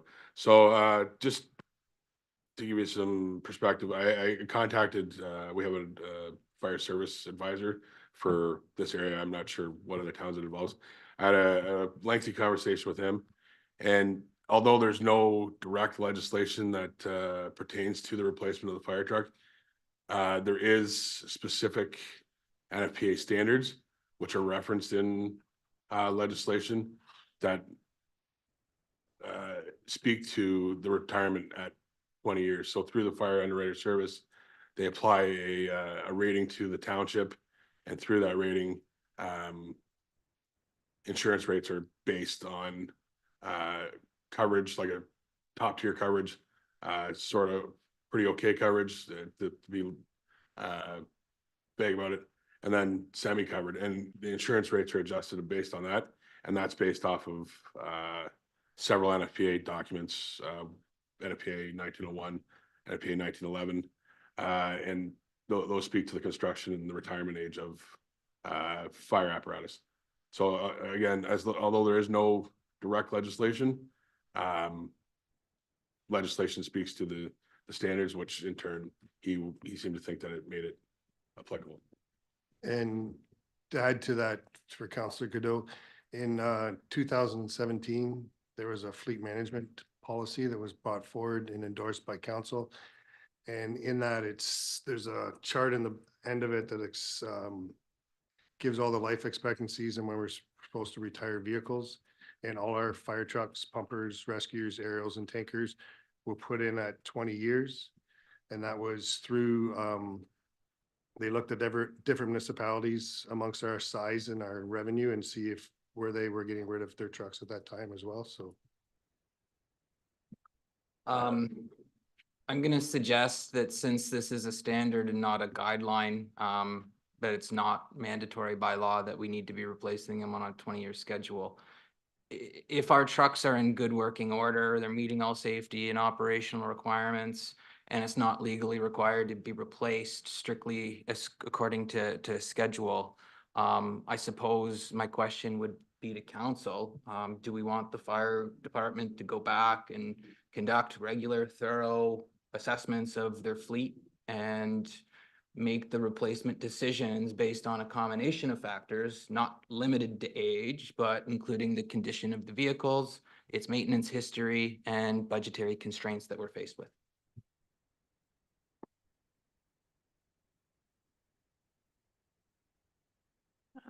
Deputy Chief Gibson? Sorry, through you, Mayor, to Councillor Cadeau. I do have an article that I was reading in regards to the fire underwrite service. And it says, based on your rating, it could provide up to 70% savings in annual insurance for our residents on their home insurance based on our ability to provide fire protection. And the rating, if you go over the 20 years, they drop your rating. So although you're right, there is no legal requirement for us to place trucks at 20 years, as you'd see like northern communities, up like Manitoulin Island would be an example of one. They obviously don't have the tax base to replace trucks in the 20-year time frame, but they're also not concerned about the insurance rating. So just something for council to consider is if you do choose in your wisdom to prolong the life of a fire truck, you're putting your insurance rating at risk. And therefore, I don't know what the cost analysis would be between the two. We did reach out to the underwriters survey and we have yet to receive a response, but the cost of the fire truck may be less of an implication to our taxpayers per year than the increase in their annual insurance rates. Councillor Cadeau? So that insurance would affect ratepayers. Is that across Woolwich entirely? Is it specified to a specific location? Through Madam Mayor to Councillor Cadeau, that's across the township. We could get a cost benefit analysis. That would be really helpful, extending by 1 year. If it's going to increase insurance for everybody in Woolwich by 70%, that's significant. That's something that we have to look at more closely. If one truck goes over and it doesn't really affect our insurance rate all that much, well, maybe it's something that we need to explore more fully. So I think that I would still like that cost breakdown to understand that. Councillor Schwint? I really think Councillor Cadeau's on to something there. He listed 3 or 4 criteria when evaluating a fire truck to be replaced or not. The only one I think he missed would be the importance of that vehicle. Like a pumper truck, no pumper, you're not pumping water, but a rescue truck just needs to get from point A to point B to transport the firefighters and equipment. So I think some trucks, a 20-year or 15-year schedule is appropriate. Others, maybe 25 works fine. So build in a bunch of parameters when evaluating decisions like this on 15 or 20 items in our inventory. Deputy Eveson, can you explain your rationale when you decide on the trucks? Is it a straight? So Yes the or no? insurance, sorry, Mayor, I didn't mean to cut you off. Through you to the councillor, to the fire, the 20-year replacement really only applies to your first response fire trucks. So that would be your pumper almost exclusively. Each and like the fire chief was explaining last session, each fire truck does have its functions, but For example, an aerial wouldn't be first deployed to a fire, so the rating's not applied to it per se, but it still plays a part in the insurance rating. But the main component of that insurance rating is applied to the first response unit for those stations.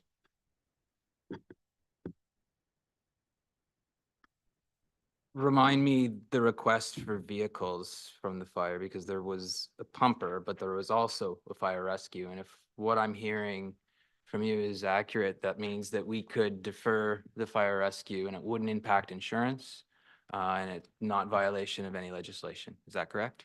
Per Madam Mayor to Councillor Cadeau, that truck's already been deferred numerous years now. So I said, if we, with a 2 to 3 year building up window, you're looking at, it's gonna be 25 years old as it's going. And some of it is getting, like, the trucks are getting old, they're well maintained, but there are things in them that are starting to wear. And getting parts for them is getting harder and harder and harder because of their age, so that's part of the thing. Our maintenance costs on our trucks are going up and up and up as they get older. That's one thing to look at as well, so.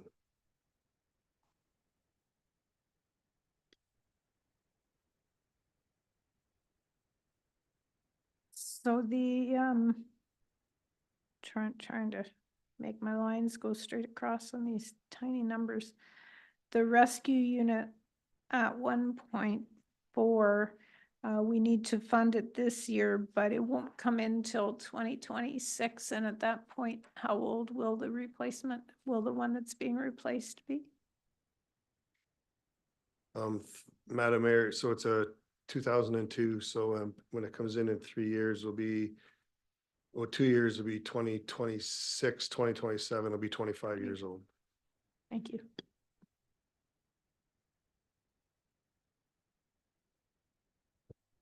Well, I guess on that one, I remember from your presentation, Chief, that you're investigating other options than a $1.4 million rescue unit. You're looking at a truck and trailer combo for about half that price. That's something I could support in this budget. Right now, I can't support the 1.4 million replacement today. The aerial truck, to me, you've gone out and found a really good option for this township. I'm glad you did that, and I will fully support that one. Through Madam Mayor to Councillor Schwint. So yes, we are searching for options to bring the rescue down. Substantially, I'll say. Like I said, we started it in late December, it actually going down this road, so it's kind of difficult to give an exact number. But the possibility is to bring it down to around 50% of that cost. If my potential costs are correct, we bring it substantially down, so we'd only pulling out that much out of the reserve and not the entire amount. So that's coming out of the reserve, which has a set amount each year going into it, so. I guess I'm about to purchase 700,000. I can still make 1.4 again this year. The purchase would come back to council at such time that you're just to be aware, right? That'd be correct, Madam Mayor, yes. Councillor Cadeau. Thank you, Mayor. If I may open up a whole nother can of worms that I think we had started a conversation on, it didn't get really far. I had asked about legislation around response time as well. Did we get any answers on that when you were consulting?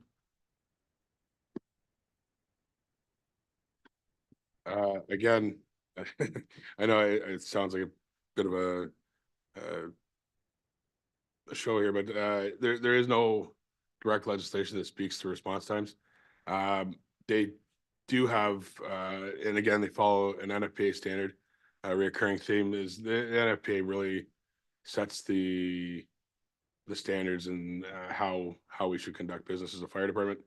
So NFPA 1720 is a standard for the organization and deployment of fire suppression operations, emergency medical operations, and special operations to the public by volunteer fire departments. Say that 5 times fast. And in that, there's a graph, and it has urban area, suburban area, rural, remote and special risks. We fall in the rural area based on their less than 500 people per square square mile. It's American, so it works out to, I think, 214 people per square kilometer, I think is what I looked it up as. So, and the minimum staff to respond is six staff, and they have to be on scene in 14 minutes. Is the standard that's set out for us. From a legislation standpoint, there is no direct legislation that speaks to that, except that, again, it's referenced in the Health and Safety Acts and Fire Safety Guidance Notes, which are part of the Health and Safety Act. We do, however, try to adhere to the 10 and 10 rule, which is 10 firefighters on scene in 10 minutes, 80% of the time. Again, not legislated, but it's a good practice. It was part of the fire industry, the OFM mandate years ago. They removed it, but as per our fire master plan and stuff, it still speaks to the 10 and 10 and 80% of the time. So that's what we're adhering to, even though the standard is 6 and 14 minutes. Is there a difference between full-time fire departments and ones that are mostly volunteer? Through Madam Mayor to Councillor Cadeau, yes, there is. I'm struggling with this one because, I mean, obviously there's a lot of variability in response times. And we have 6 stations, all that have their own vehicles, that all have that 20-year replacement schedule that is concerning. So is there a Woolwich in which we could reduce down to 5 stations? We can consolidate.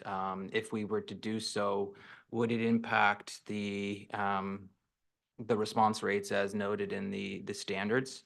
And would it impact insurance, I guess, is the main question. Through Madam Mayor to Councillor Cadeau, that would be, like I'd said earlier in our budget deliberations, that would be something that we'd do through our fire master plan.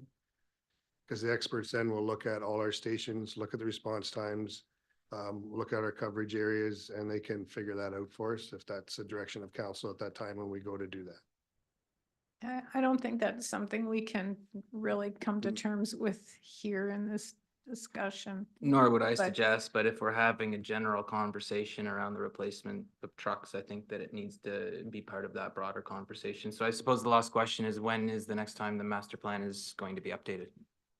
Mr. Brennan wants to jump in. Yeah, thank you, Madam Mayor. I just want to jump in ahead of the fire chief, just because, you know, I'm aware from our senior management discussions with the chief that one of the things he was proposing was an update this year. We weren't comfortable with that because the lay of the land with respect to the province and our growth is in a state of flux. We said that next year is something that would hopefully realistically be something we would put back on the docket once we understand what our growth forecasts really look like. Once the dust settles with respect to Bill 23, the letter that the mayor sent in on behalf of council with respect to Breslau, et cetera. But that would be a great opportunity from my experience. I've been through a lot of fire master plan processes. That is the opportunity again to look at best practices in terms of where you locate stations to ensure you're maximizing the response times. And as Deputy Chief Eveson has said, my experience has been the 10 to 10 standard has been the normal thing that people use, you know, in looking at your fire master plan, et cetera. So it was to be looked at this year. I've explained to you why we thought we should defer it. I think it's for solid reasons, because as part of understanding what your fire master plan, what it should look like, you need to understand your growth forecast really well. And based on what 2023 looked like with the fluctuations, we've called it last year, that wasn't the time. This isn't the time this year yet, but next year is the time to relook at it. I think the other piece on the fire service that I would say is that there's a lot of pride in our fire service and our firefighters. And I think that's something we need to keep in mind too. There are a number of places with volunteer fire services that can't get firefighters. So just as part of the discussion when we get to the master plan piece, that's a part of it as well.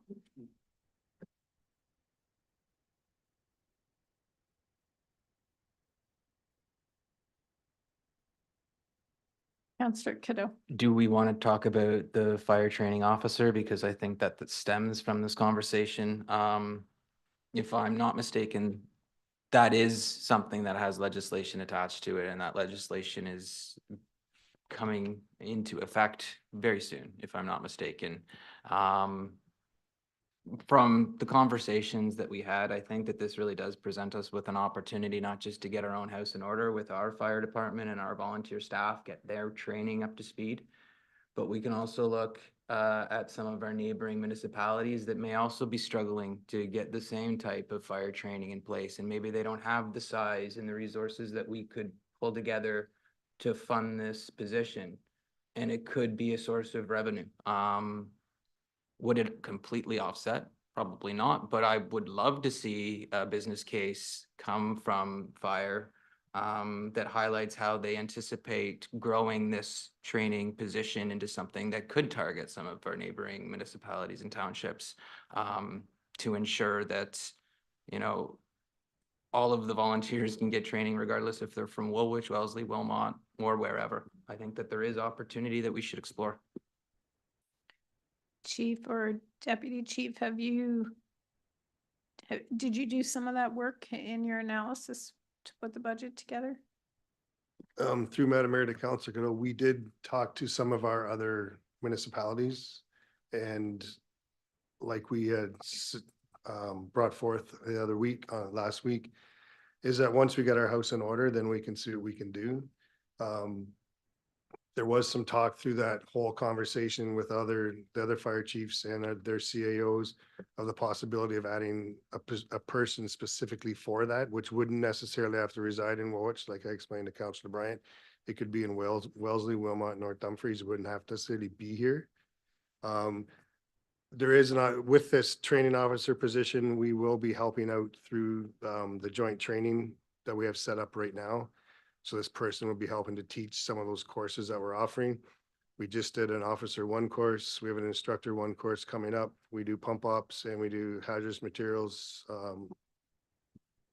as well. So it's courses that they're looking at, and then we're looking to expand that program as well. So there's an opportunity there to help those municipalities out. And that's solely of the 4 townships that are benefiting from that. We're all supplying people to help to do that, and it's to basically reduce costs, what we're doing, and share costs. So,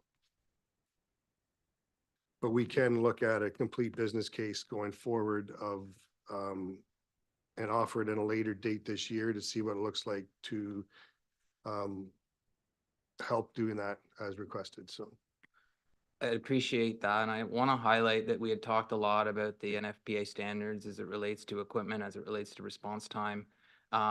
Neither of those are legislated. This training is legislated, and it covers NFPA 1001, 1002, 1006, 1021, 1041, 1401, 1403, 1521, among others. So it's not just 1 or 2 sets of guidelines that we need to monitor with our fire training.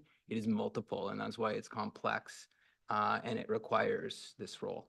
So I agree with the case that's been put forward. I think that this position is not just beneficial, but I think it's a necessity that we can't ignore and we can't defer. Councillor Schwint. I really appreciate your comments on that, Councillor Kiddo. They're always well reasoned. And in a perfect world, I would love to see us have that business case and be the training center for several municipalities. That would be great if we could take that on. Unfortunately, I just don't see us being in the position to be, we use Mr. Benneman's phrase, facilitative leaders in this particular project. We've got a whole bunch of things going on, and add one more thing to be leaders in. I'm not convinced Woolwich is at a position where we can do that right now. And I guess I'm not convinced on the training officer position this year. And I would push back and say, can we reprofile our work plan in the fire department for the next year or 18 months and use our existing complement of training officers to put on more courses over the next 18 months to get the certifications done, realizing that's going to be at the expense of some other projects. But we have to make some hard choices here. We'll defer the fire master plan for a year. Hopefully that saves some hours. Save another project or two. We'll have to come up with something that save hours, but we can't do everything. That's the one thing I've learned tonight. The budget doesn't allow for that. So that's a trade-off I think we could make for a year. And I guess that's one I want to endorse. Counselor Cattell. I would rather beat the scramble and get ahead of the curve, so to speak. There's going to be a lot of townships in a similar situation of not having all of their staff trained to meet the regulations, and then they're going to be filling up the Conestogas and the other areas. Yeah, so and I guess that wasn't my plan for how we're gonna do it. My plan was these existing, there's 6, I believe I heard, people on staff that can provide leadership training or do courses. So reprofile their work plans this year, spend more time doing training, less times on fire master plans or other projects. Chief wants to weigh in. Madam Mayor, to council, the biggest problem that we have is of the people that are fully qualified to teach, only 2 are full-time staff. The other are all part-time or volunteers who have other jobs that conflict with getting this looked after. That's part of our problem. We've struggled through this and we've talked through with our district chiefs and some of our firefighters, and the biggest thing they have is trainer fatigue. The more people we have trained, like the number of people that we have that can actually do the training is so small with the demand that with having fire practices twice a month, adding in fire first aid training, which is outside of those hours, training for officer 1, instructor 1, pump ops, hazmat, those are like 40-hour courses, and it's our firefighters along with other municipalities are putting those on, and my guys are getting fatigued. They're tired of doing all this extra training. And it's just the reality of what we're getting to right now is people are getting burnt out, and we're going to start to lose firefighters if we can't accommodate those people. So. Right. A little bit confused there. Are we having trainer fatigue or is it firefighter fatigue they're tired of taking the courses? Sorry, I misunderstood that. It's trainer fatigue. It's the number of people that teach it. There's only so many people, and that's part of the problem.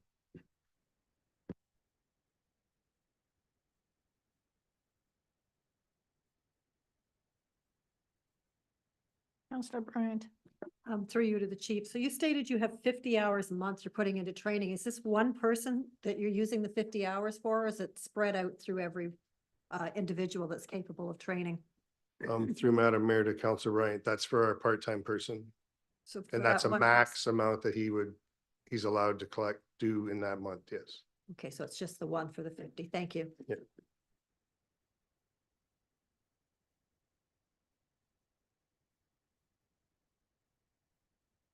Would you like a break?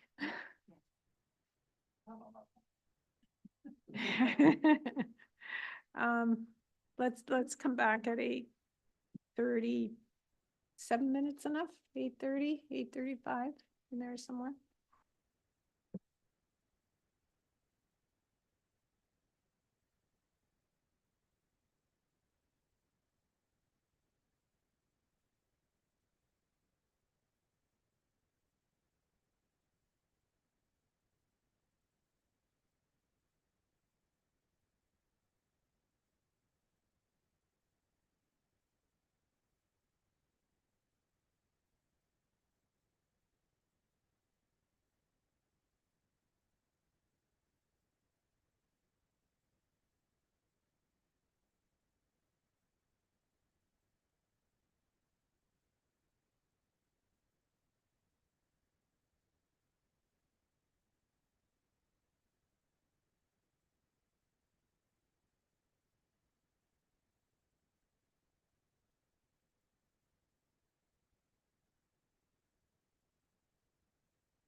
Okay, we've wrestled debenture down to, I think, about a half. Kind of, sort of. We've wrestled with a couple of the positions. Counselor Bryant. I have a suggestion for the fire department. We have 50 hours a month for our training. Could we maybe discuss with Wilmot, Wellesley, and North Dumfries if we used our 50 hours a month for training and put on courses and invite the other communities to participate? And if they did the same, it would spread the training throughout all the townships and keep all of our costs at a reasonable level if everybody worked together in that fashion. Would that work at all for the fire department? Through Madam Mayor to Councillor Bryant, that's what our joint training program was set up to do. But a lot of the 50 hours that our trainer is using, plus a lot of hours our volunteers are putting in, is our recruit training and those courses as well. So it is rather time consuming, but that's what we're currently doing. But our training needs internally is greater than just that. Counselor Cadeau. Could you perhaps quantify how many training hours you're going to need leading up to the enactment of the legislation versus the 50 hours per month that you currently have? And I'm not asking that you do it on the spot because I wouldn't expect you to have that information, but maybe that'll help us understand that, you know, we have 3,000 training hours that we need to complete in the next 2 years. If we do 50 hours per month, that's going to get us this far. Note the gap of how many hours. To me, that might help kind of alleviate the gap that we're maybe not being able to bridge. Through Madam Mayor to Councillor Cadeau, that is something we can work on for you. Now, do you want just our, like all our hours, including our volunteers that are training and our training officer, or what were you? Yeah, all training, it'd give us a better idea of how you're utilizing the part-time staff as well to kind of make up that gap, perhaps. Okay, we Counselor, can, sorry, go ahead. that is something we can do. Like, we can look at that. Like, they do train, currently every station trains approximately 3 hours every other week. So there's 6 hours right there off the top. So we can look at that, plus look at what we're doing for our recruit time and what we've contributed for our pump ops and hazmat and officer and instructor courses for you. And then include or have a separate for prep time for that too, because I know if you're teaching something, it's not just the teaching time. Counselor Grant. I would also include maybe looking at your potential recruits each year. So I know we said 15 to 20, so maybe just average 20 new recruits every year for that as well. Through you, Mayor Shantz, just for clarity on what we're asking here, I don't think we're looking for the hours of every other week, are we? Because that's not the training officer specifically, I don't think, is it? Because you would need one for each fire station, would you not then? Through Madam Mayor to Councillor Burgess, that's why I was clarifying what Councillor Cadeau wanted. If it was just strictly our training officer and what hours that are put in.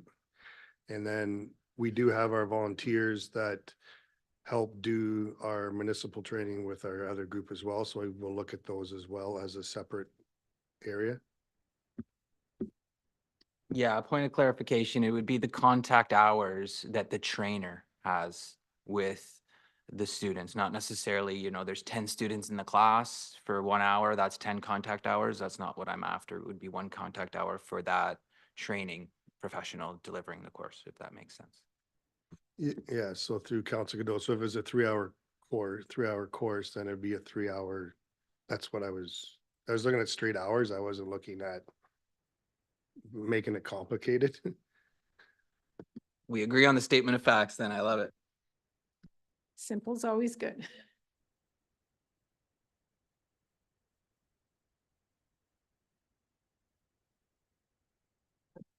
Counselor Schwinn. Let's change gears. Mr. Smith is feeling ignored at the front. So wondering if we could talk about the manager of law enforcement position, was it?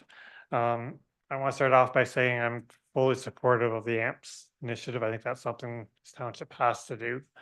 My question is how to pay for it, and wondering if you could reprofile positions within your department and I guess forego an extra person, knowing we're gonna give up certain services or certain hours, and if you could outline what those hours would be, and council can debate whether or not that's a good trade-off.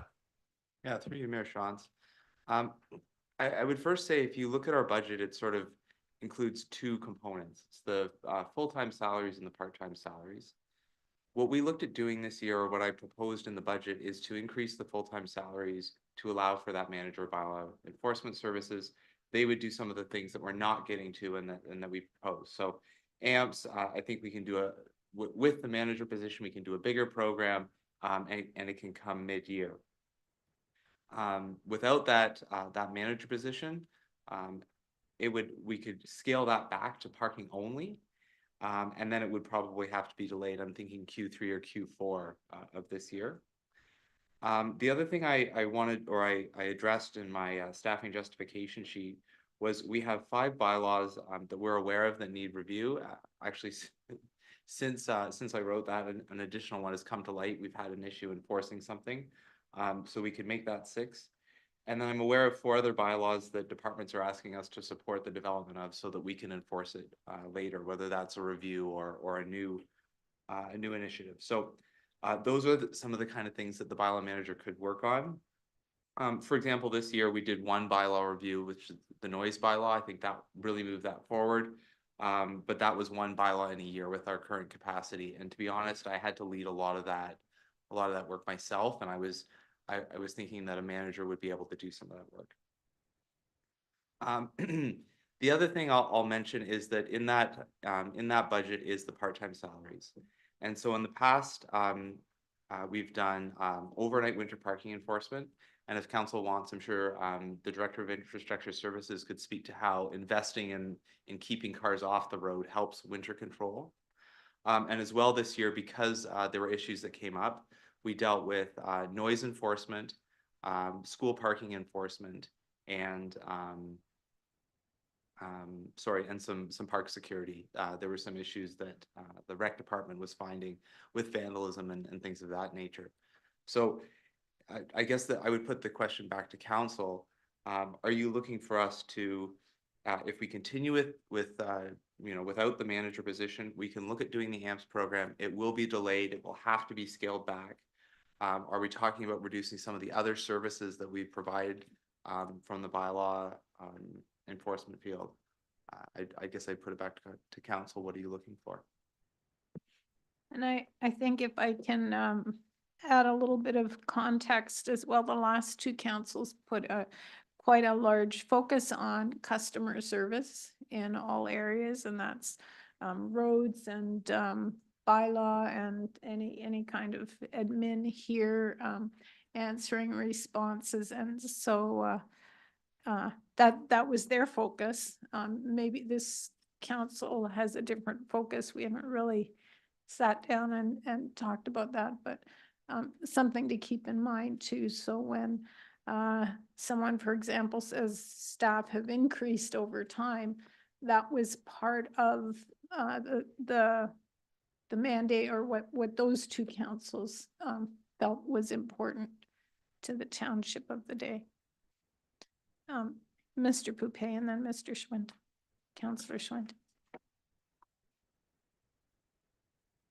Thank you, Mayor Shantz. And through you, just to maybe bookend on Director Smith, our department is a high user of bylaw enforcement. You appreciate that we have a lot of road occupancy, work permits. Lots of work happens in the township of Woolwich. Snow clearing is a great example of the connection between the departments, where it is crucially important that when we initiate no parking times, that bylaw is out in front, and bylaw does a wonderful job of putting warning notices on. They do not go and ticket first. They put number of warning, and why that is critical is because if we go down a road to plow and there's a number of cars there, we can't. So we got to come back. Well, we don't have a ton of resourcing to be doing that, so it's inefficient. So now we spend more money to come back because there's still paid. Now we got to come back and do that, sometimes twice, 3 times. So over the last number of years, both departments have worked hard to ensure that that happens less and less, and it's been working. It is something that we always have to attend every year and remind our residents that you need to, be off the street, but it has a direct impact to the winter control budget. Like that costs money if we have to come back. It's very inefficient to continue to come back to streets. The other piece of this too is we've been balancing through fees and charges for road occupancy, road work permits, building permits even. Those fees are purposefully kept at an appropriate and a reasonable number. We don't jack them up because we want compliance. And the reason we want compliance is because it's all about indemnification, right? It is risk management at the end of the day. We want people to be able to perform the work. We want people to come in and get the appropriate permits. And we want to price them accordingly, that they are, you're doing thousands of dollars worth of work, a $65 permit or $100 permit is a reasonable permit. If we come across work that is occurring in the absence of a permit, that is a bylaw piece. Ensuring that our zoning bylaw is being upheld. That is a bylaw piece. So a number of departments, we simply look to bylaw. The problem that has occurred here is with the 2 full-time bylaw officers is for 350 kilometers of road and the geographical area that we cover, it's darn near impossible. So all the other departments have kind of picked up some of that at times. Each project manager, whatever, sometimes has had to attend, and again, to support the organization, but it really is kind of masking an underlying problem in that specific area. So I think that's an important piece to understand, that while it may not, be front and center, that is kind of, there's a number of workarounds that we've been dealing with over time, and we're trying to right size some of that. And that's part of the ask this year through the manager of bylaw. So that is something that we, as a department, support. We recognize some deficiencies in some of the bylaws that need attention. And of course, Director Smith was able to present some of the perks and benefits to be able to having that position with AMPS and so forth. That does take time and energy. It's certainly something that will provide better customer service going forward. But we would see that if it was council's will to redeploy current staff, well, that means there's a whole bunch of other things not able to happen if that is where they put that direction. And quite frankly, I'm not sure that they are set up. And Mr. Smith could speak to that, with their expertise right now to be able to maybe dive headlong into something like AMPS. Councillor Schuh. Yep, I understand this. There will be a trade-off in this, but my position is for this coming year, I don't see Woolwich being overrun with bylaw infractions. And right now we've got 2 enforcement officers full-time, I believe. And I know they can keep busy. We could probably keep 3 busy, but we can't afford to do everything. So if we cut back the 1 1/4, for example, and had a 3/4 time manager of, I forget the term, bylaw enforcement, to complete that AMPS program, recognizing a couple weeks a year, he's doing winter enforcement to keep snowplows efficient. To me, that's a trade-off in order to save some dollars and try and be responsible with the budget this year. Is it perfect? No, but for a year or 2, I don't think we're overwhelmed with crime on the streets of Woolwich. Councillor Cadeau. I appreciate those statements. I really do. I think that my concern stems from not moving forward with this. It's not that the work isn't going to get done. It's gonna fall on a director of corporate services desk. And so instead of paying a manager of bylaw to do this work, we're going to be paying a director of corporate services to do this work. So is it really saving us money? That's not my intent. My intent is to be a manager of bylaw enforcement, doing this AMPS program. Maybe 20% of the time, he's also doing some bylaw work. We've got 1 less bylaw enforcement officer running the streets. So And so it's reprofiling a job descriptions. Maybe it's probably will be the same person. but It's just but reprofiling jobs. it's less bylaw enforcement, Yes, just to be I clear, recognize that. because that's been a complaint over the years, but Mr. Brown. Yeah, so with the length of time I've been here, we've been down that road. I just need to warn council. We reduced down to 1, probably about 10 or 12 years ago. And the amount of complaints that we got from the residents was significant. I mean, the next year we had to go back to the staffing levels that we were before. So that's just trying to learn from past history that, yes, that's a way to go, but it's not without potential repercussions. Ultimately from that standpoint. And I'm glad Councillor Cadeau brought something up, because I know it's very hard, I'm sure, for the director when he's sitting there presenting. But I do know that the noise bylaw enforcement was a drain on Mr. Smith's workload. So much so that other areas of the job suffered. And when you look at building ultimately an appropriate organizational structure, I think I talked to council last week about this fact, that ultimately you need to make sure that you're supported all the way through, but especially with respect to support on the front lines and admin, and also support with respect to second in command, so to speak, in terms of managers and supervisors. Right now, that's the one area that's been exposed, especially with the noise bylaw issue. The amount of hours Mr. Smith put in was extraordinary in terms of managing that. He did an exceptional job managing a very tough project in terms of business and resident complaints and discussions that had to happen.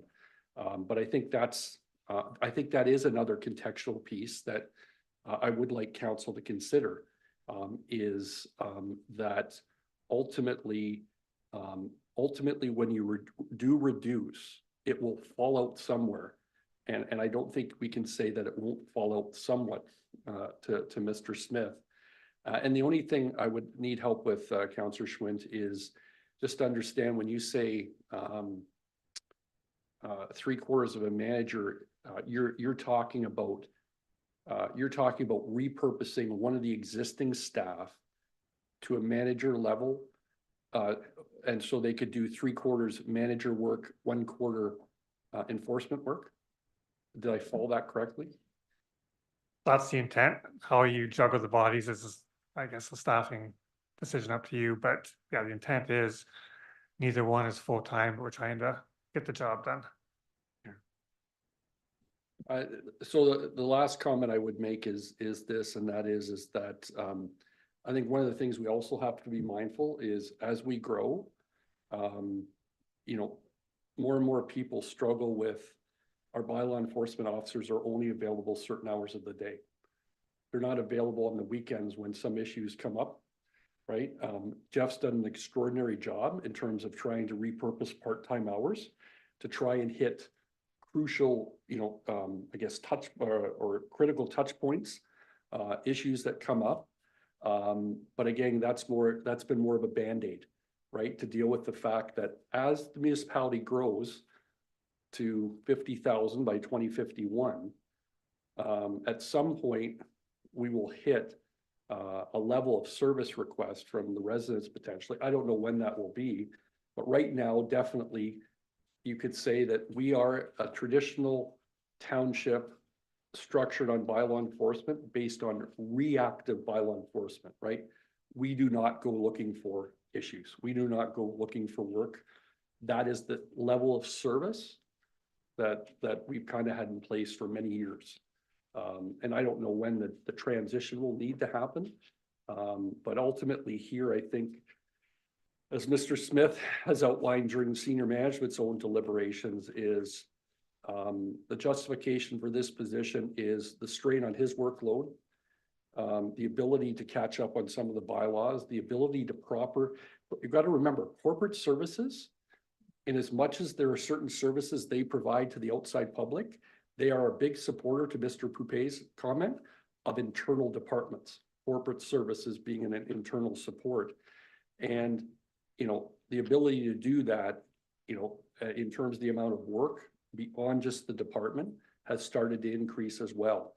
So those are some of the things to highlight, but I especially wanted, because I know it's awkward for Jeff to say, the strain on him, without having a supervisor level like he has in IT to manage IT, has been extraordinary. Councillor Burgess. Thank you, Mayor Shantz, through you. Just 2 quick points. Number one, when it comes to bylaw I know this may be controversial, but I would prefer to be more on the reactive side with just on complaints. Don't necessarily want bylaw going out there trying to find issues. I know residents do complain sometimes on that front. And just secondly, when I read the job description of the manager, some of it I think would fall more under, or right now it's being covered by the deputy clerk. And a lot of the job description isn't necessarily hitting the streets enforcing bylaws. It's more managing and writing bylaws and amps and that kind of stuff. So where does the deputy clerk fall into all this? Can she kind of cover part of this role? Yeah, so through, oh, sorry. We're okay and open on that? Yeah, yeah. If we do need to go in closed, Mayor Shantz, we can, but I think I can answer that in open. So first, I want to say we are a reactive department. You know, having the bylaw manager position brought forward wasn't about changing us to a proactive department, really in any way. What we were trying to do, as Mr. Brenneman said, was, excuse me, have key staff available or on shift at key times to deal with things like we know they're coming in, like a noise enforcement issue when there's a noise exemption been requested. So those are the kind of things that we were trying to do. Still reactive to knowing when things are happening, but in a way that we're being responsive to the needs of the community. The other thing I can say is this is a working manager position. It's not something that the deputy clerk in her current capacity could take on any of this really. The other thing I wanted to point out was when I've been reporting to council that it's been a net increase of $63,000. Part of that is because we've already reduced some of those part-time hours. So if we go without the manager position, we aren't going to be able to do some of the things that we've been doing sort of outside the usual, which is typically been the school and excuse me, the school parking enforcement, the evening noise enforcement, and then definitely the park security type work. That stuff we won't be able to do. And then I did also want to pick up on something Mayor Sean said, is we try to be a very customer service focused department. You know, as the Director of Infrastructure Services alluded to, before we start issuing parking tickets December 1st to help with the snow clearing operations, we do 2 weeks of noise warnings, so that if you're used to parking your car on the road, you get a warning about that, you know, a week or two in advance of the ban coming into effect. That's something we do as a customer service piece. It's something we do, I think, so that we can defend ourselves when people complain about parking tickets, because I know no one wants to get a parking ticket, but we also know that they need to get off the road when we're doing snow plowing. Some of the other things we do is we try to be very responsive to people when they make a complaint. So when they're being bothered by their neighbors or something like that, we're more responsive than I've seen other departments being. That's something that I think we should continue, and I think it's been council's direction up to this point to be a customer service focused department. But again, if that's something that council does not want us to do, if we want to cut back on the customer service, we can, and something like what's being proposed might work. But I would reiterate what Mr. Brenneman said, is that I think council will start getting those complaints to say people aren't hearing from bylaw, people, you know, aren't getting the warnings that they need before they're being told to do something. That kind of thing will be lacking, and I think it'll fall on council. Councillor Grant. Thank you. Through you to Director Smith. I'm wondering if this will probably be something that on Thursday you could bring back to us. I don't expect you to know this off the top of your head. But could you give us like an idea of average response time between when a resident complains about something and how long it takes for us to follow up or return their call? And then on top of that, on average, when are we seeing the bulk of calls come in? So is it happening during regular business hours, or is it occurring kind of on weekends, or when we're not necessarily having a bylaw officer able to respond? And I imagine that would kind of tie into the response time of that as well. Through you, Mayor Shantz, I think I can answer the first question in that I don't know. We have a 24-hour response time in our customer service policy to at least acknowledge receipt of a complaint, and we do meet that. And then we have a 5-day sort of initial contact response time, and we have generally been meeting that. I did try to look at this for council's benefit when I was bringing the position forward. It's not something I can easily calculate. I also looked at things like clearing time, like how fast we can clear a complaint. And unfortunately, sometimes, there's some complaints that we deal with that are months long because we're working with someone and then they decide not to work with us and then they start working with us again. And again, from that customer service point of view, we try to work with them again. And I'm sorry, I forgot the second part of your question. Rayanne, did you get it? It was, sorry, it was when the bulk of the calls will come in. So is it during like the weekends or the evenings when we necessarily don't have an officer like on staff or available? Sorry, through you, Mayor Shantz. A lot of our complaints do come in during the week, so I would say the majority of them. What we do with something like a noise complaint, we get a lot of those. Those are more after hours. We actually had a really good example where I found a noise complaint came in, and a bylaw enforcement officer was on shift. It was a Saturday night about kids playing basketball and playing loud music on a property. And the officer, when we set up the after hours noise enforcement line, the officer was on shift. It was a Saturday night. They were able to respond to that day or that night and sort of move the kids along. So that happens, and it happens more and more often now that we don't have a Waterloo Region Police being able to do after hours bylaw enforcement calls. That was something that we found out in 2018. The Police Services Board said they couldn't do anymore. In terms of getting back to you, I could sort of show when some things come in, but it's probably not. I'll try, but I don't know what I can do. Councillor Cadeau. Thanks. This is more a point of clarification, but to Councillor Burgess's point, roles and responsibilities, especially around the deputy clerk. You wear multiple hats with the township. You're the clerk. You're also the director of corporate services. So it'd be safe to say that a deputy of corporate services could fill this role, but not the deputy clerk. I'm just trying to, okay. Yeah, through Mayor Sean, so I'd say that's correct. The deputy clerk is really focused on the council side of things. I also have, excuse me, an HR generalist who manages the HR side. Manager of IT who handles IT. And right now I've basically been filling in the role of bylaw manager. And as Mr. Brenneman said, when something like a noise bylaw doesn't go maybe the way the officer was expecting and they need sort of that higher level, I have to jump in and do that.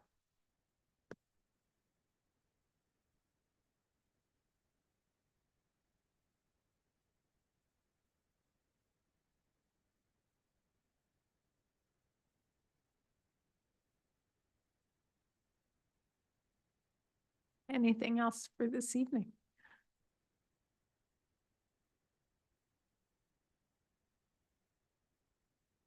Mr. Brenneman.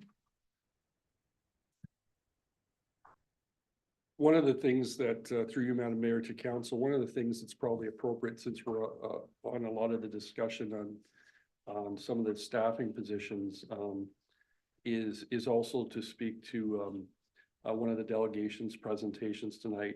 And first of all, I want to acknowledge it's always important when we have public engagement. People need to feel comfortable, come forward. They have their own ideas, and we should always promote that. The only thing, though, that I think is important to not let hang out there is, where there's concerns around the information that was presented and clarification on some of that information. More specifically, what I'm trying to get to is I understand where the delegation, Mr. Haywood, was going in terms of trying to use a metric like household increases to staffing levels. But one of the things we've talked about for a long time as senior staff is the fact that that simple metric does not account for the fact that in the past, staff and council may have made decisions on standard service levels to maintain. So there's nothing to say, as the mayor noted, that councils can't change service levels or program levels. But right now, we are staffed to provide a certain service and program level. The other thing that metric doesn't account for is the years in which this municipality would have had to make decisions, both staff and council, with respect to the province downloaded increased emergency management responsibilities. That's why we have a CEMC. They downloaded responsibilities with respect to expectations regarding asset management. That's why we have an asset management coordinator. Downloaded responsibilities with respect to legislation over years, or the expectations related to minimum maintenance standards.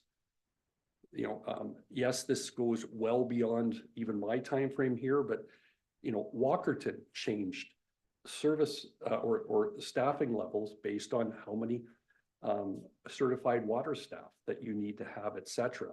So I think, I think it's important, especially since, we're now streaming out to YouTube and more of the public. I think it's an opportunity to understand that while I understand the metric that the delegation presented, it's more complicated than that. That ultimately over the years, what I've seen over the last 30 years is there's been an incredible amount of decisions that have been made because the federal government downloads responsibilities to the province downloads responsibilities to municipalities, or they implement legislation with respect to expectations on the municipalities and what they need to deliver. So I think it's always important when we're having a discussion that you understand all of the contextual pieces. So it can be service levels that have been decided on previously, programming levels that have been decided upon. I even reflected, today on the fact that at times there also is decisions that councils have made in the past year based on the fact that, the historic debate about the building of the WMC, there was a camp that said, we don't need anything other than a single pad rec complex. And there was those that said, no, the business case shows that we need a twin pad.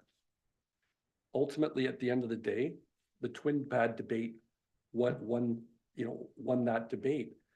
So I only give that as a contextual piece because, again, that was a decision that was made to support those in the community that wanted to see a twin pad made. So it's not as simple as being able to use one metric to be able to identify. There's decisions that are made over decades and years and years and years in terms of service levels, program levels, and how we need to respond to our obligations to the province and senior levels of government in terms of meeting minimum maintenance standards and other pieces of legislation. So I thought it was important to go back to that piece because we're on the staffing, because of the fact that, there is all those contextual pieces that you need to properly consider. I'd like to comment because those are really good points. The history of where we are today has to be taken into account, and drastic changes never go well. But at the same time, we're at a fiscal reality balance where this budget isn't sustainable next year or the year after. So either we make some hard choices this year, or we're really in deep doo-doo next year. So for me, to say status quo and keep on providing the level of services we're used to means a 15% tax increase, which isn't realistic.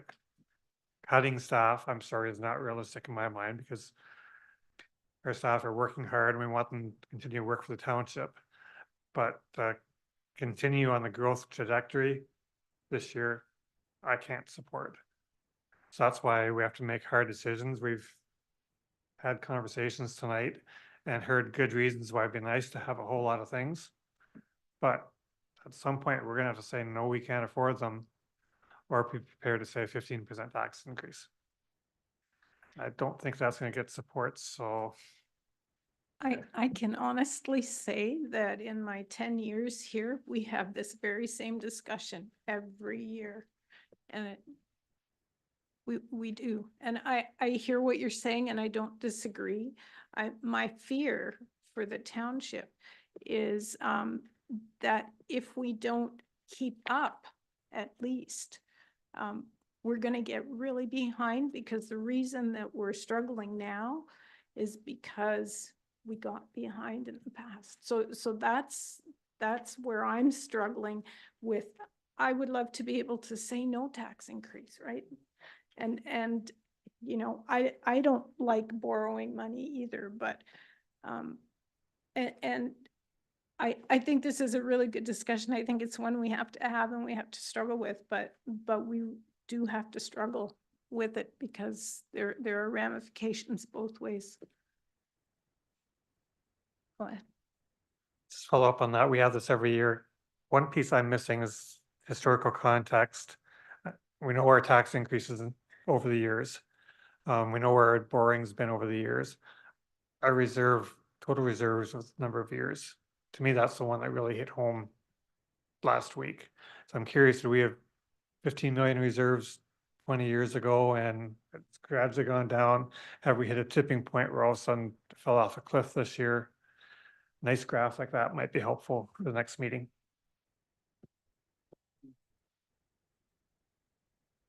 Director Fairweather, can you give us some kind of a graph of reserves for Thursday? Yeah. David? Yeah, I think that's a really good ask, because, you know, I think we've already discussed tonight, there have been some things coming out of the other side of the pandemic that we know have not existed before. I mean, I'll just use one, I don't, because, you know, he's gonna do the work, Steve's gonna do the work. But let's just take the equipment reserve fund. We weren't struggling with our equipment reserve fund a number of years ago because the price of fire trucks and the price of, you know, even quad trucks, et cetera, weren't going through the roof. But I think, you know what, there's also some other areas in terms of inflation that have impacted things.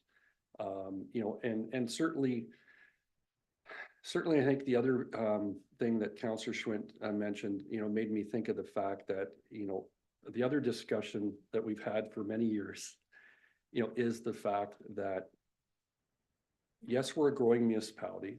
So yes, we do get assessment growth, but that assessment growth only goes so far. You know, like when you look at, I think this year we are over around $400,000 plus. But when you look at the $1 million projects that we have, that doesn't go far, right? In terms of the projects that we have in our capital forecast. And so, you know, the talk tonight, at one point, that one of the delegations was, you know, what the city of Waterloo is doing in terms of reevaluating their 3-year budget. But let's remember, they are the city of Waterloo and their tax rate is far and above ours. And as we have talked in previous meetings last week, you know, we did some analysis and provided that to council in terms of where we stand in terms of being the lowest. And I think, you know, to what Mayor Shantz was pointing out, sometimes our focus through various budget seasons over the last 15 and more years is staying at that point. Has that had implications as well? The last thing I would say is, I forgot to mention before that when we're talking about the infrastructure reserve fund, when we actually introduced the infrastructure reserve fund back in 2012, 1.5% was the level that everybody could stomach. That's not the level that the Roads and Bridge Needs Study recommended that it be at. It needed to be 3, 4, 5%. So the reason partly we haven't been able to keep up is because the study said X, but that's not what, you know, to Councillor Schwint's earlier point, we weren't going to be able to have 3 or 4% increases on top of regular inflationary increases on a regular basis.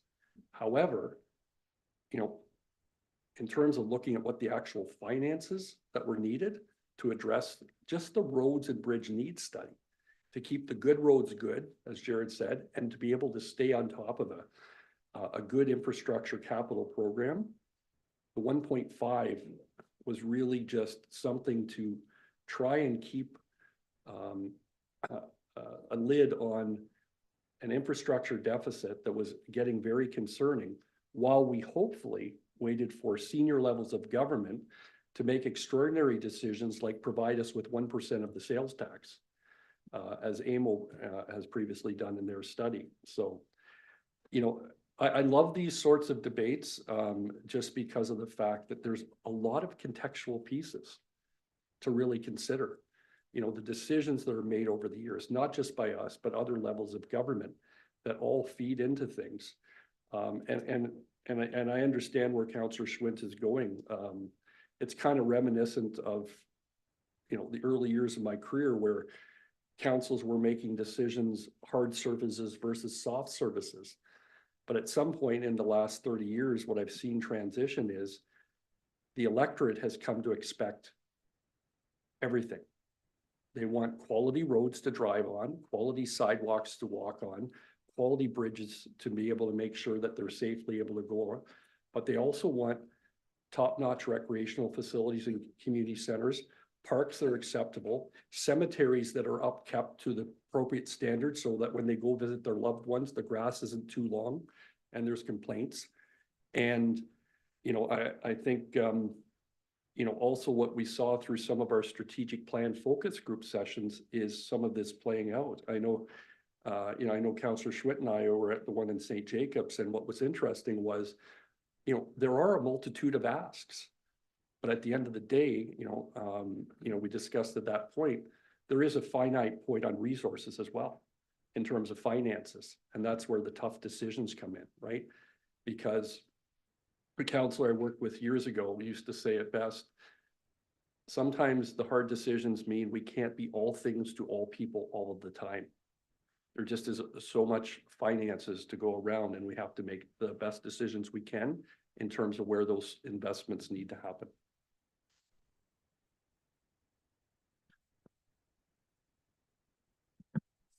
I guess I'm gonna comment on where I am generally, because after the last meeting, I was less comfortable with the budget. And we've gone through the list of changes we've talked about tonight, and I'm no more comfortable. Because I look at the significant changes we made. Mr. Coupe came up with some suggestions on what his department could do to reduce the ventures to make us feel better. So that is great, except that's the one area where all we're doing is putting off an expense that needs to happen, should have happened years ago. We're not doing anything to address our yearly increase in operating requirements here. I'm trying to use positive terms because I don't want to say that overhead is bad and staffing's bad, because they're all doing good things. But the reality is it's not enough dollars. So we didn't do any cutting, or very little cutting, on those yearly increases, yearly operating fees that they're gonna be on the tax bill forever and a day, but we put off doing maintenance, which will come back and eat us next year or the year after. Which means we're taking the easy way out so far. And I don't think we're doing the community justice stopping the conversation of that. I'm not comfortable with it.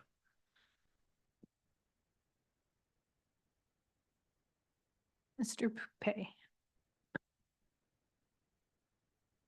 Thank you, Mayor Shantz. Just one piece for council's consideration that I think is important as I listen to the conversation, about some of the past history here, and, being proactive and reactive. I mean, that is some of the nature of our budgeting is reactive accounts, proactive accounts. But one of the things I think is incredibly important to explain is that growth is occurring in the township of Woolwich. It is not stoppable. It really isn't. And it's a good thing. And I think it's all about ensuring good growth. We have planning policies in place to manage growth, but it is really important. And we had a delegation here today in open about a very challenging site. I'll say it that way. Very difficult site. And we are now legislated to provide comments and responses within timeframes that is completely out of our control. It is at the whim of any landowner who wishes to develop a parcel of land. If we are not resourced properly, we will have problems, not next year, not the year after, but you wait 5, 10, 15 years. And I can point to some locations, and I won't do it right here, where we had missed opportunities in the past that are going to cost us millions of dollars. So spending some money to right size, I would say, our organization to meet growth, to ensure we get proper growth, is a service delivery that we are providing to not only these residents that we have today, but future residents coming to Woolwich. Because if we miss this opportunity and we are understaffed and we have to eat this development, we may not be eating appropriate development. We may have to renovate, repair, replace well before its useful life. I mean, one of the great legislations that come from the province to us is the asset management regulation. It requires municipalities to have a plan in place. And everybody says we have an infrastructure deficit, but instead of running away from that, we are trying to chip away at it, but we need the resourcing there. So I think I appreciate the struggle we're dealing with, but we have a position on the floor in this budget that is there to help in the development world, that is not, it has zero levy impact, is completely funded through development. I mean, that is an important position. It's not about adding staff or however people say, it's about adding the right positions to help us move forward into the future. And that has a significant benefit for the future. It really does. I mean, I am now dragged into tons of development meetings. It's not in my portfolio.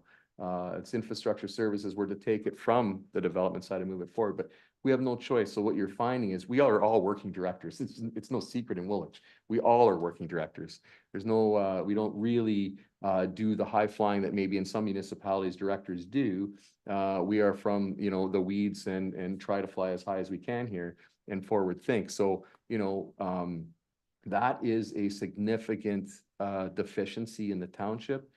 We have managed rather okay, but I can tell you we have eaten some million-dollar problems and that we are going to be facing. Let's avoid that. That's really what we're trying to say by some of these. And we have looked at utilizing that growth assessment to appropriate fund for growth that we're doing. So it's, you know, it's not coming necessarily from existing levy dollars. It's coming from new growth assessment or some growth-related fees, such as the development position through DS. I just wanted to bring that to light too. I would think of the issues we've had over the years with I&I and the cost that's cost us just in that alone. And I'm assuming that was perhaps not properly overseen at the time of the developments. Yeah, and I think in that area where I'm aware of in Elmira, so we're going through studies now to sort of hone in on some of those issues and deal with it through lining program. That was a nice initiative that was supported by council, very cost-effective way to deal with it. Prior to that, we were renovating and reconstructing roadways, became very expensive. It was almost cheaper to pay to treat clean water. We know that's not a sustainable solution either. So to that end, though, in sort of the older Birdland area that was built in around the 70s, we only had one lift of asphalt. And that lasted until, you know, around 2012, we started a maintenance paving program to put 2.5 inches of asphalt. That is simply a placeholder to buy more time. The underground was relatively okay. Let's just put a better riding surface on for our residents, because the roads, as anybody who's lived in Elmira and certainly been over to that area, were pretty abysmal. And since we've moved forward, so that's in about, you know, 11 years of doing that maintenance paving. Again, kicking the can somewhat down the road, but still providing a level of service and doing that. And that was some of the things that that we've been able to try to do. Councillor Schwint. So you make some very important points there, Mr. Pay, and brought up the one position we haven't talked about yet tonight. And that was on my radar as something we do need to discuss, because you talk about the way things are supposed to work, but I'll jump up and down and say that DC charges do not pay for everything they're supposed to pay for. So this additional person, it's not paid by DC, it's paid by the levy. It should be by DC, but dollars run out, the job still has to happen. So we pay it somehow through the levy because we need those jobs to get done. Can you clarify that? Sorry, I'm So not. I look at our DC fund, it's gone and overgone. That's not the source though. What source is that? It's development engineering fees and charges. But what fund is that going to then? Ms. So, Freeze? yeah, I can respond to that. So we collect development application fees with each new development proposal, and those fees are used to fund the development review of those development application fees. So this position that we're requesting is actually through development services, not infrastructure services, and it would be funded by development But there is a fund there. You collect, fees and charges. Yeah, what's the balance of that fund? the balance of the fees and Like, charges. You get the fees and charges of this year, you perform the work next year. I'm assuming there's a time lag. No, we perform the services as we get the applications. So we're expecting that we'll get approximately 1.2 million in fees this coming up years for new applications. And those fees, as we collect them, would go into the development position to pay for that development position. So we're expecting 1.2, I think you said. The province changes their mind again and messes it up, and we get 900,000 because everything is delayed. We eat 300 this year, hoping to regain it next year.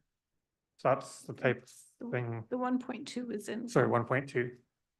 All of a sudden it's reduced to 900,000 because the I see. province and their fluctuations delays everything. So through you, Mayor, so these fees are the application fees, so they have nothing to do with the provincial legislation or demand. They just are the fees that we set through our fees and charges bylaw and are applicable for every new application coming in. But what is So the if change? the applications dropped off, if we didn't If- get the applications we expect. Yeah, if we didn't get applications, we didn't get new developments, then we wouldn't collect fees, and then, yeah, we would be in a position where we'd have to lay off our position. But we don't expect to be in that position. We know applications that are already coming forward. We know ones that have gone through pre-consultation applications, and we expect full submissions in this coming up year. So we do know that there are applications coming, and there's obviously lots that we expect from additional lands that would be added through our official plan and our and be zoned for as well. I probably should know this, but Bill 23 and the other provincial legislation shouldn't impact requirements of that position. Right, so unrelated, so Bill 23 would result through in delegation of planning authorities. So that would be the impact of that will be on the planning department and on council and approving applications. So, and you're not asking for an increase in the planning department. No, not at this time. We're not asking for an increase in the planning department, but yeah, no, this position would just be for development review and for that higher level infrastructure planning for the long-term growth needs. It's completely necessary because of growth. We did actually look at what our overtime hours are and in our current positions and our delays because we're understaffed in this area. We can't keep up with the development applications we have now. And our staff are having very difficult time even finding time to take vacation. David? Yeah, just in full transparency for council and to answer Councillor Schwint's question. In the time I've been here, there was a time period where some parts of positions had to be funded from the tax levy because we had a slowdown. However, what we also did to right size the stability, the fiscal sustainability of the development engineering, I'll call it the development engineering reserve for lack of a better way of saying it, not the development charges, is we've increased the fees over the years to make sure that growth is paying for itself. So that, because we don't want to ever be back in that position. We want to be able to make sure that we're building up a solid amount to be able to keep up with the pace of growth. But full transparency, your question, it has happened in the past, but we're looking to avoid that in the future by having our fees where they should be. And, you know, to date, I think our experience, and I think I've heard this from both, you know, Deanne and Jared, is the developers are happy to pay the fees. If they know we're sufficiently staffed to approve and move on their applications in a timely fashion, or their development applications in a timely fashion. Councillor Burgess? Through you, Mayor Shawns, just clarity on how often are these fees adjusted if we do get into tight scenarios in that? Ms. Freeze? So we review our fees and charges every year. not last year, but the year before, we did do a significant increase to our development engineering fees because we recognized that we weren't getting cost recovery for the number of hours it was taking to review very complicated applications. So we changed it to a percentage of the application cost, and that's why we now are expecting our fees to be much higher, realized a few years later. But that's why we're expecting our fees to be higher and be able to fund this position through the development engineering review reserve. And can I ask how we compare to the other townships? Because I'm assuming these fees are based on personnel and every other cost we need to Yeah, cover, so. through you, Mayor, again. So we do review adjacent municipalities whenever we do any kind of fee increase, and we usually try to make sure that we are approximately in the middle. So we're not the highest, we're not the lowest, but we are recovering our costs and we're still aligned with the other municipalities. Mr. Brown? Just to that point though, to Deanna, I'm wondering if you could touch on the fact, because I know I've spoke with you and Jared about this, that when we are saying we're comparing ourselves to neighboring municipalities, we try to compare ourselves to real comparators, because respectfully, Wellesley, North Dumfries and Wilmot are not forecast to grow anywhere near what the township of Woolwich is. So they aren't, when we're looking to make sure we have appropriate staffing levels to manage the growth in the infrastructure, we don't compare anymore to Wilmot and Wellesley and North Dumfries, because they just do not have under the province's plan anywhere near the growth forecast. I wonder if you could speak to that. Yes, through you, Madam Mayor again.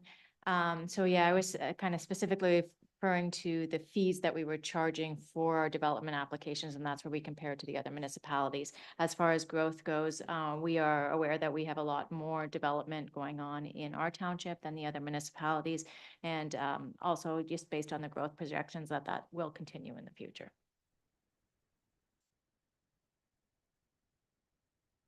Just curious, how much are you expecting in development engineering revenue, I'm gonna call it, in 24 or 25? That's the 1.2 that we're expecting. 0.2.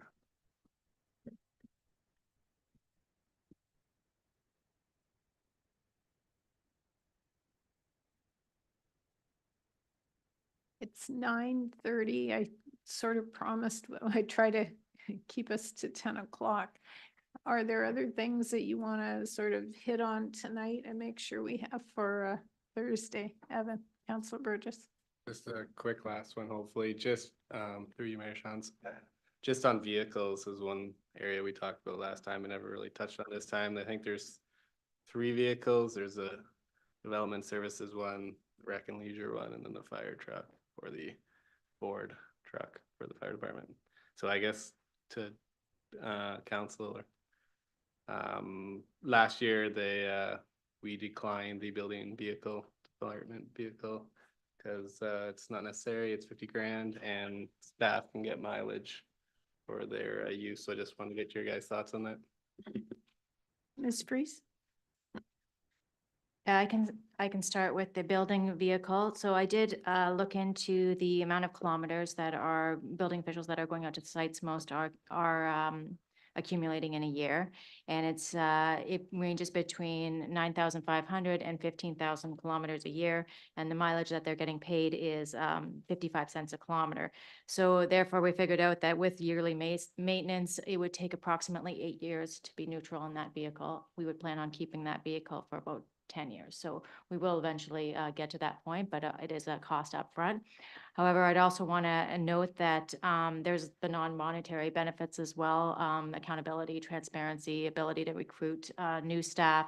Also staff safety, they're going on unassumed roads with their private vehicles, so there's that side of it as well.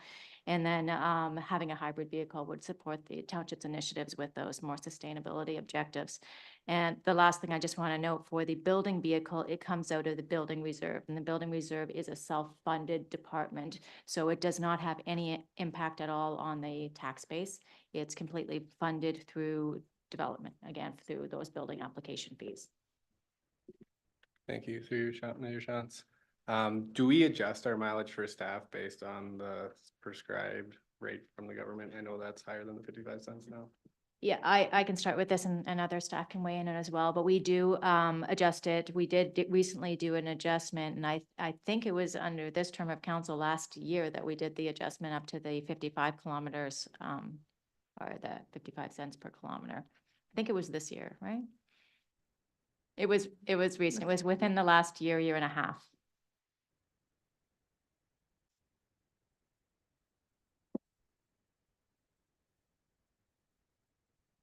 Mr. Poupey, you have a better memory than the Yeah, rest of us. no, just can't confirm the change from 48 cents to 55 cents, but I can just confirm that in the 12 years that I've been here, there have been 3 changes. When I started in 2012, it was 44, moved to 48, and now we're at 55 cents. So just give a bit of a snapshot in the changes that have happened in 12-year timeframe.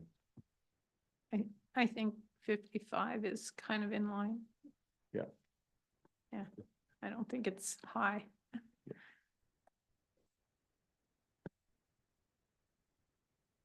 Is there anything else that you want answers to, or you want to have a little bit of discussion around before we wrap up tonight and come back at it on Thursday?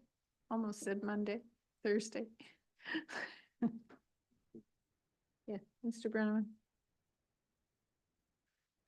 Yeah, I'm wondering if council might indulge, maybe Mr. Fairweather can talk. I think there is one position we didn't talk about, which is the revenue clerk, where we have one position. And, you know, what the expectation is in terms of that position and what the realities are in terms of service levels now with the existing position. I don't think we've talked about that. If Mr. Fairweather could talk to that. Go ahead. Through the mayor, in the budget in 2024, we placed a revenue clerk, and that's to provide us some depth within the department to do our property taxation and our utility billing. Currently, we have about 7,300 accounts as of the end of 2023. And we've been growing by about 260 accounts a year. So in 2024, we expect to have about 7,600 water accounts. And in addition to the water accounts, we also have been performing final reads for customers that move in and out or sell a property. And we're averaging about 430 final reads. And the final reads require us to do a reading on the account on the day of the move out, and then generate a bill for that and establish a new account. With what we're doing currently, with the staffing levels we have, we aren't issuing final bills on the week that the bills go. So these bills are accumulated and issued as part of the regular billing run. So if you moved out a day after your current billing, you'd be waiting 2 months to receive your final water bill. And if you look at industry, that's not usually what happens. They're usually done within a week or 2 of the final read. And that's just the volume that they have. They can't keep up with doing the regular billings, all the telephone inquiries and everything else to generate the bills off cycle. We also issue about 44,000 bills a year with one billing clerk. So what's happening is the billing clerk's getting the reading information in, and it leaves her very little time to do a review and follow up. The normal practice is if you're doing a billing, you usually have a 5 to 10% what we call error rate, or accounts needing some investigation. So what's happening is they can get a few of those done, but they're not conducting the full review that should be done on those accounts. And they also have not enough resources that they can't do the follow-up and track it. So we have customers that we've had issues with the accounts that we're not having the ability of staff to concentrate on and follow up. So they're getting an estimate after an estimate after an estimate. So the accounts could be several months of estimated reads. We have some of them that have been told are up to about 7 months now, or 7 consecutive reads, which works out to be about a 14-month period. They've been getting estimated bills.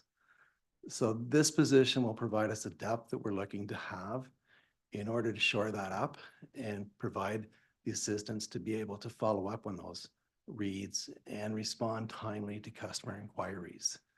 Right now, if the billing clerk was to go off ill or require a leave for a specific reason, the manager would be doing that stuff. So Teresa would have to do everything for tax and water and phones and everything else. So We just don't have the depth to provide the backup that we should have in order to continue with the operations and the level expectations of the customers.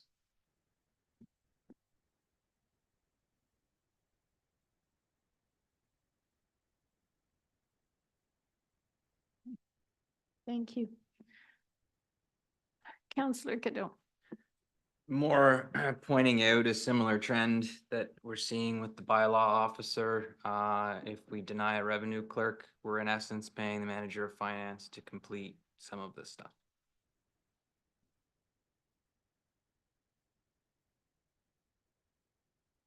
Councillor Schwint.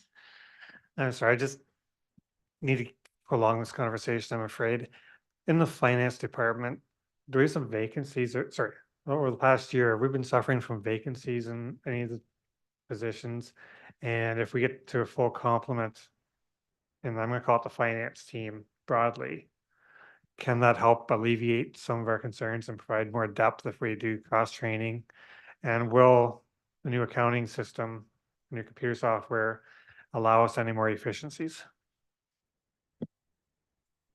Through the mayor, in response to that, we have an AP clerk that does all of the AP, and we have one revenue clerk.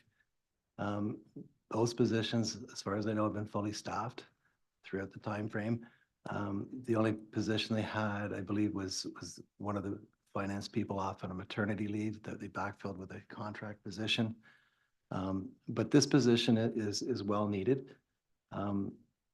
It'll allow us to meet that level of expectations of the customers on it. There is no backup. I mean, right now, the backup's always been like the director of the finance position. So if the clerk's not there, the finance position picks it up, or somebody else within the department. And that's the way it's been operating. Right now, I know the billing clerk is off with some issues right now. And we're at the point that we're making a decision on whether we issue tax bills or we issue water bills this week. We're probably going to lean towards issuing tax bills.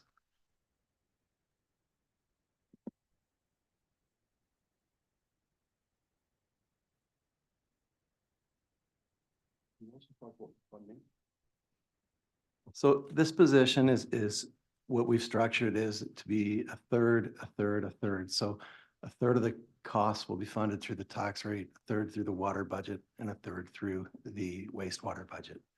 As a position deals with those three areas and is split amongst those areas. So it's not the full budget funding coming out of the tax base. It's a third of the funding to recognize the time spent in each of those areas at that position's time.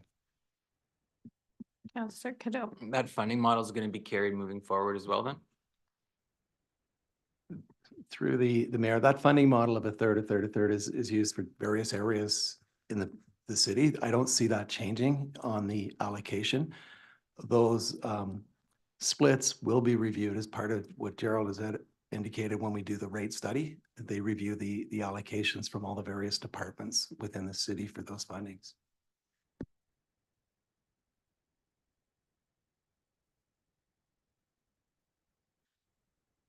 Ray, can I call on you to summarize what information we're looking for next on Thursday, and anything else that you may have picked up along the way? So to review, there was some numbers thrown out for reductions from infrastructure services to the debenture. RCS also proposed reductions as well. Under fire services, there was a request on how many staff is needed to be recertified and how many still need to have their certification completed or updated. A cost analysis on the increase to insurance rates if the life of a fire truck can be extended past 20 years was requested. Dennis did note that they had inquired with the insurance underwriter to provide this information. They're still waiting on it. Another request was what training hours currently are for the part-time training officer and what the gap is in needed hours to provide the legislated certification. Another request was, which Jeff did answer, was to give an idea of the average response time between when a resident submits a bylaw enforcement complaint to when we respond. The second part of that was, when are these complaints coming in, whether it is during the day or overnight? And then there was a request for a graphic with regards to the reserves for where it kind of has gone over the last number of years. And that is all I currently have. Council, are there other things that we'll need for Thursday? I hope we can start coming to some conclusions on Thursday. So if there's other information that you need, now's a good time to request it. Councillor Schwinn. Could we have some of those numbers as part of the agenda package for Thursday? So that we've got on our screen and a running total and helps me understand where we're at. So, yeah, so to put the answers in eScribe so that you can just look at it as you're thinking. As well as the in numbers evening. from RCS and from Jared. Is that doable? Yeah. Okay.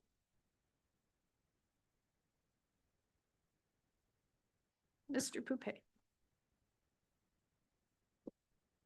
Sorry, just for point of clarity then, so regarding the debenture that was discussed, is there any direction from council on what they would see to do with that $850,000 that currently is funded for Spitzig? I guess that was one piece. I wasn't sure. There were some options, whether we reallocate that to the capital bridge account for the Oriole Parkway, or whether that may be used to not debenture Greenhouse Road, and that's the other option that was from staff's recommendation, could be dealt with from that money. Is there any will of council on any of that, or just show what debentures will be removed and that this is available? Is that maybe a better approach? Yeah, okay. I'm seeing fine. nodding of heads on that. Yeah. Yep, perfect. Thank you. Anything else? Yeah, Jeff. Thank you, Mayor Shantz. I don't want to ask for more work, but I heard some rumblings about potential issues with a date. And if anyone has any issues with dates, I'd love to hear them earlier rather than later. Thank you.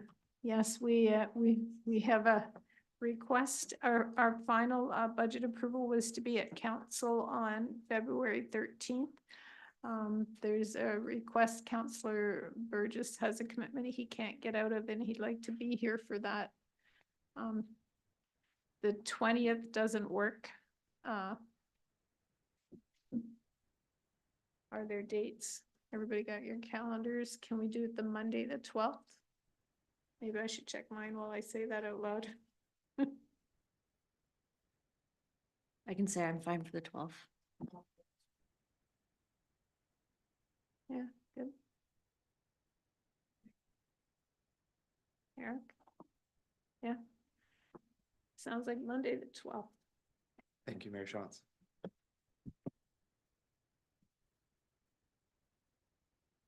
Anything else before we wrap it up? No? Okay. Okay, well, thank you. It's been good discussion and difficult decisions to make, and sort of figuring on the direction we want to take the township. And it's a discussion that we always want to have outside of budget, but for some reason you just can't get into it the same way until the numbers are in front of you. So here we are. So I'll see everybody on Thursday, and need a motion to adjourn. Councillor Bryant, Councillor Cadeau, all those in favor?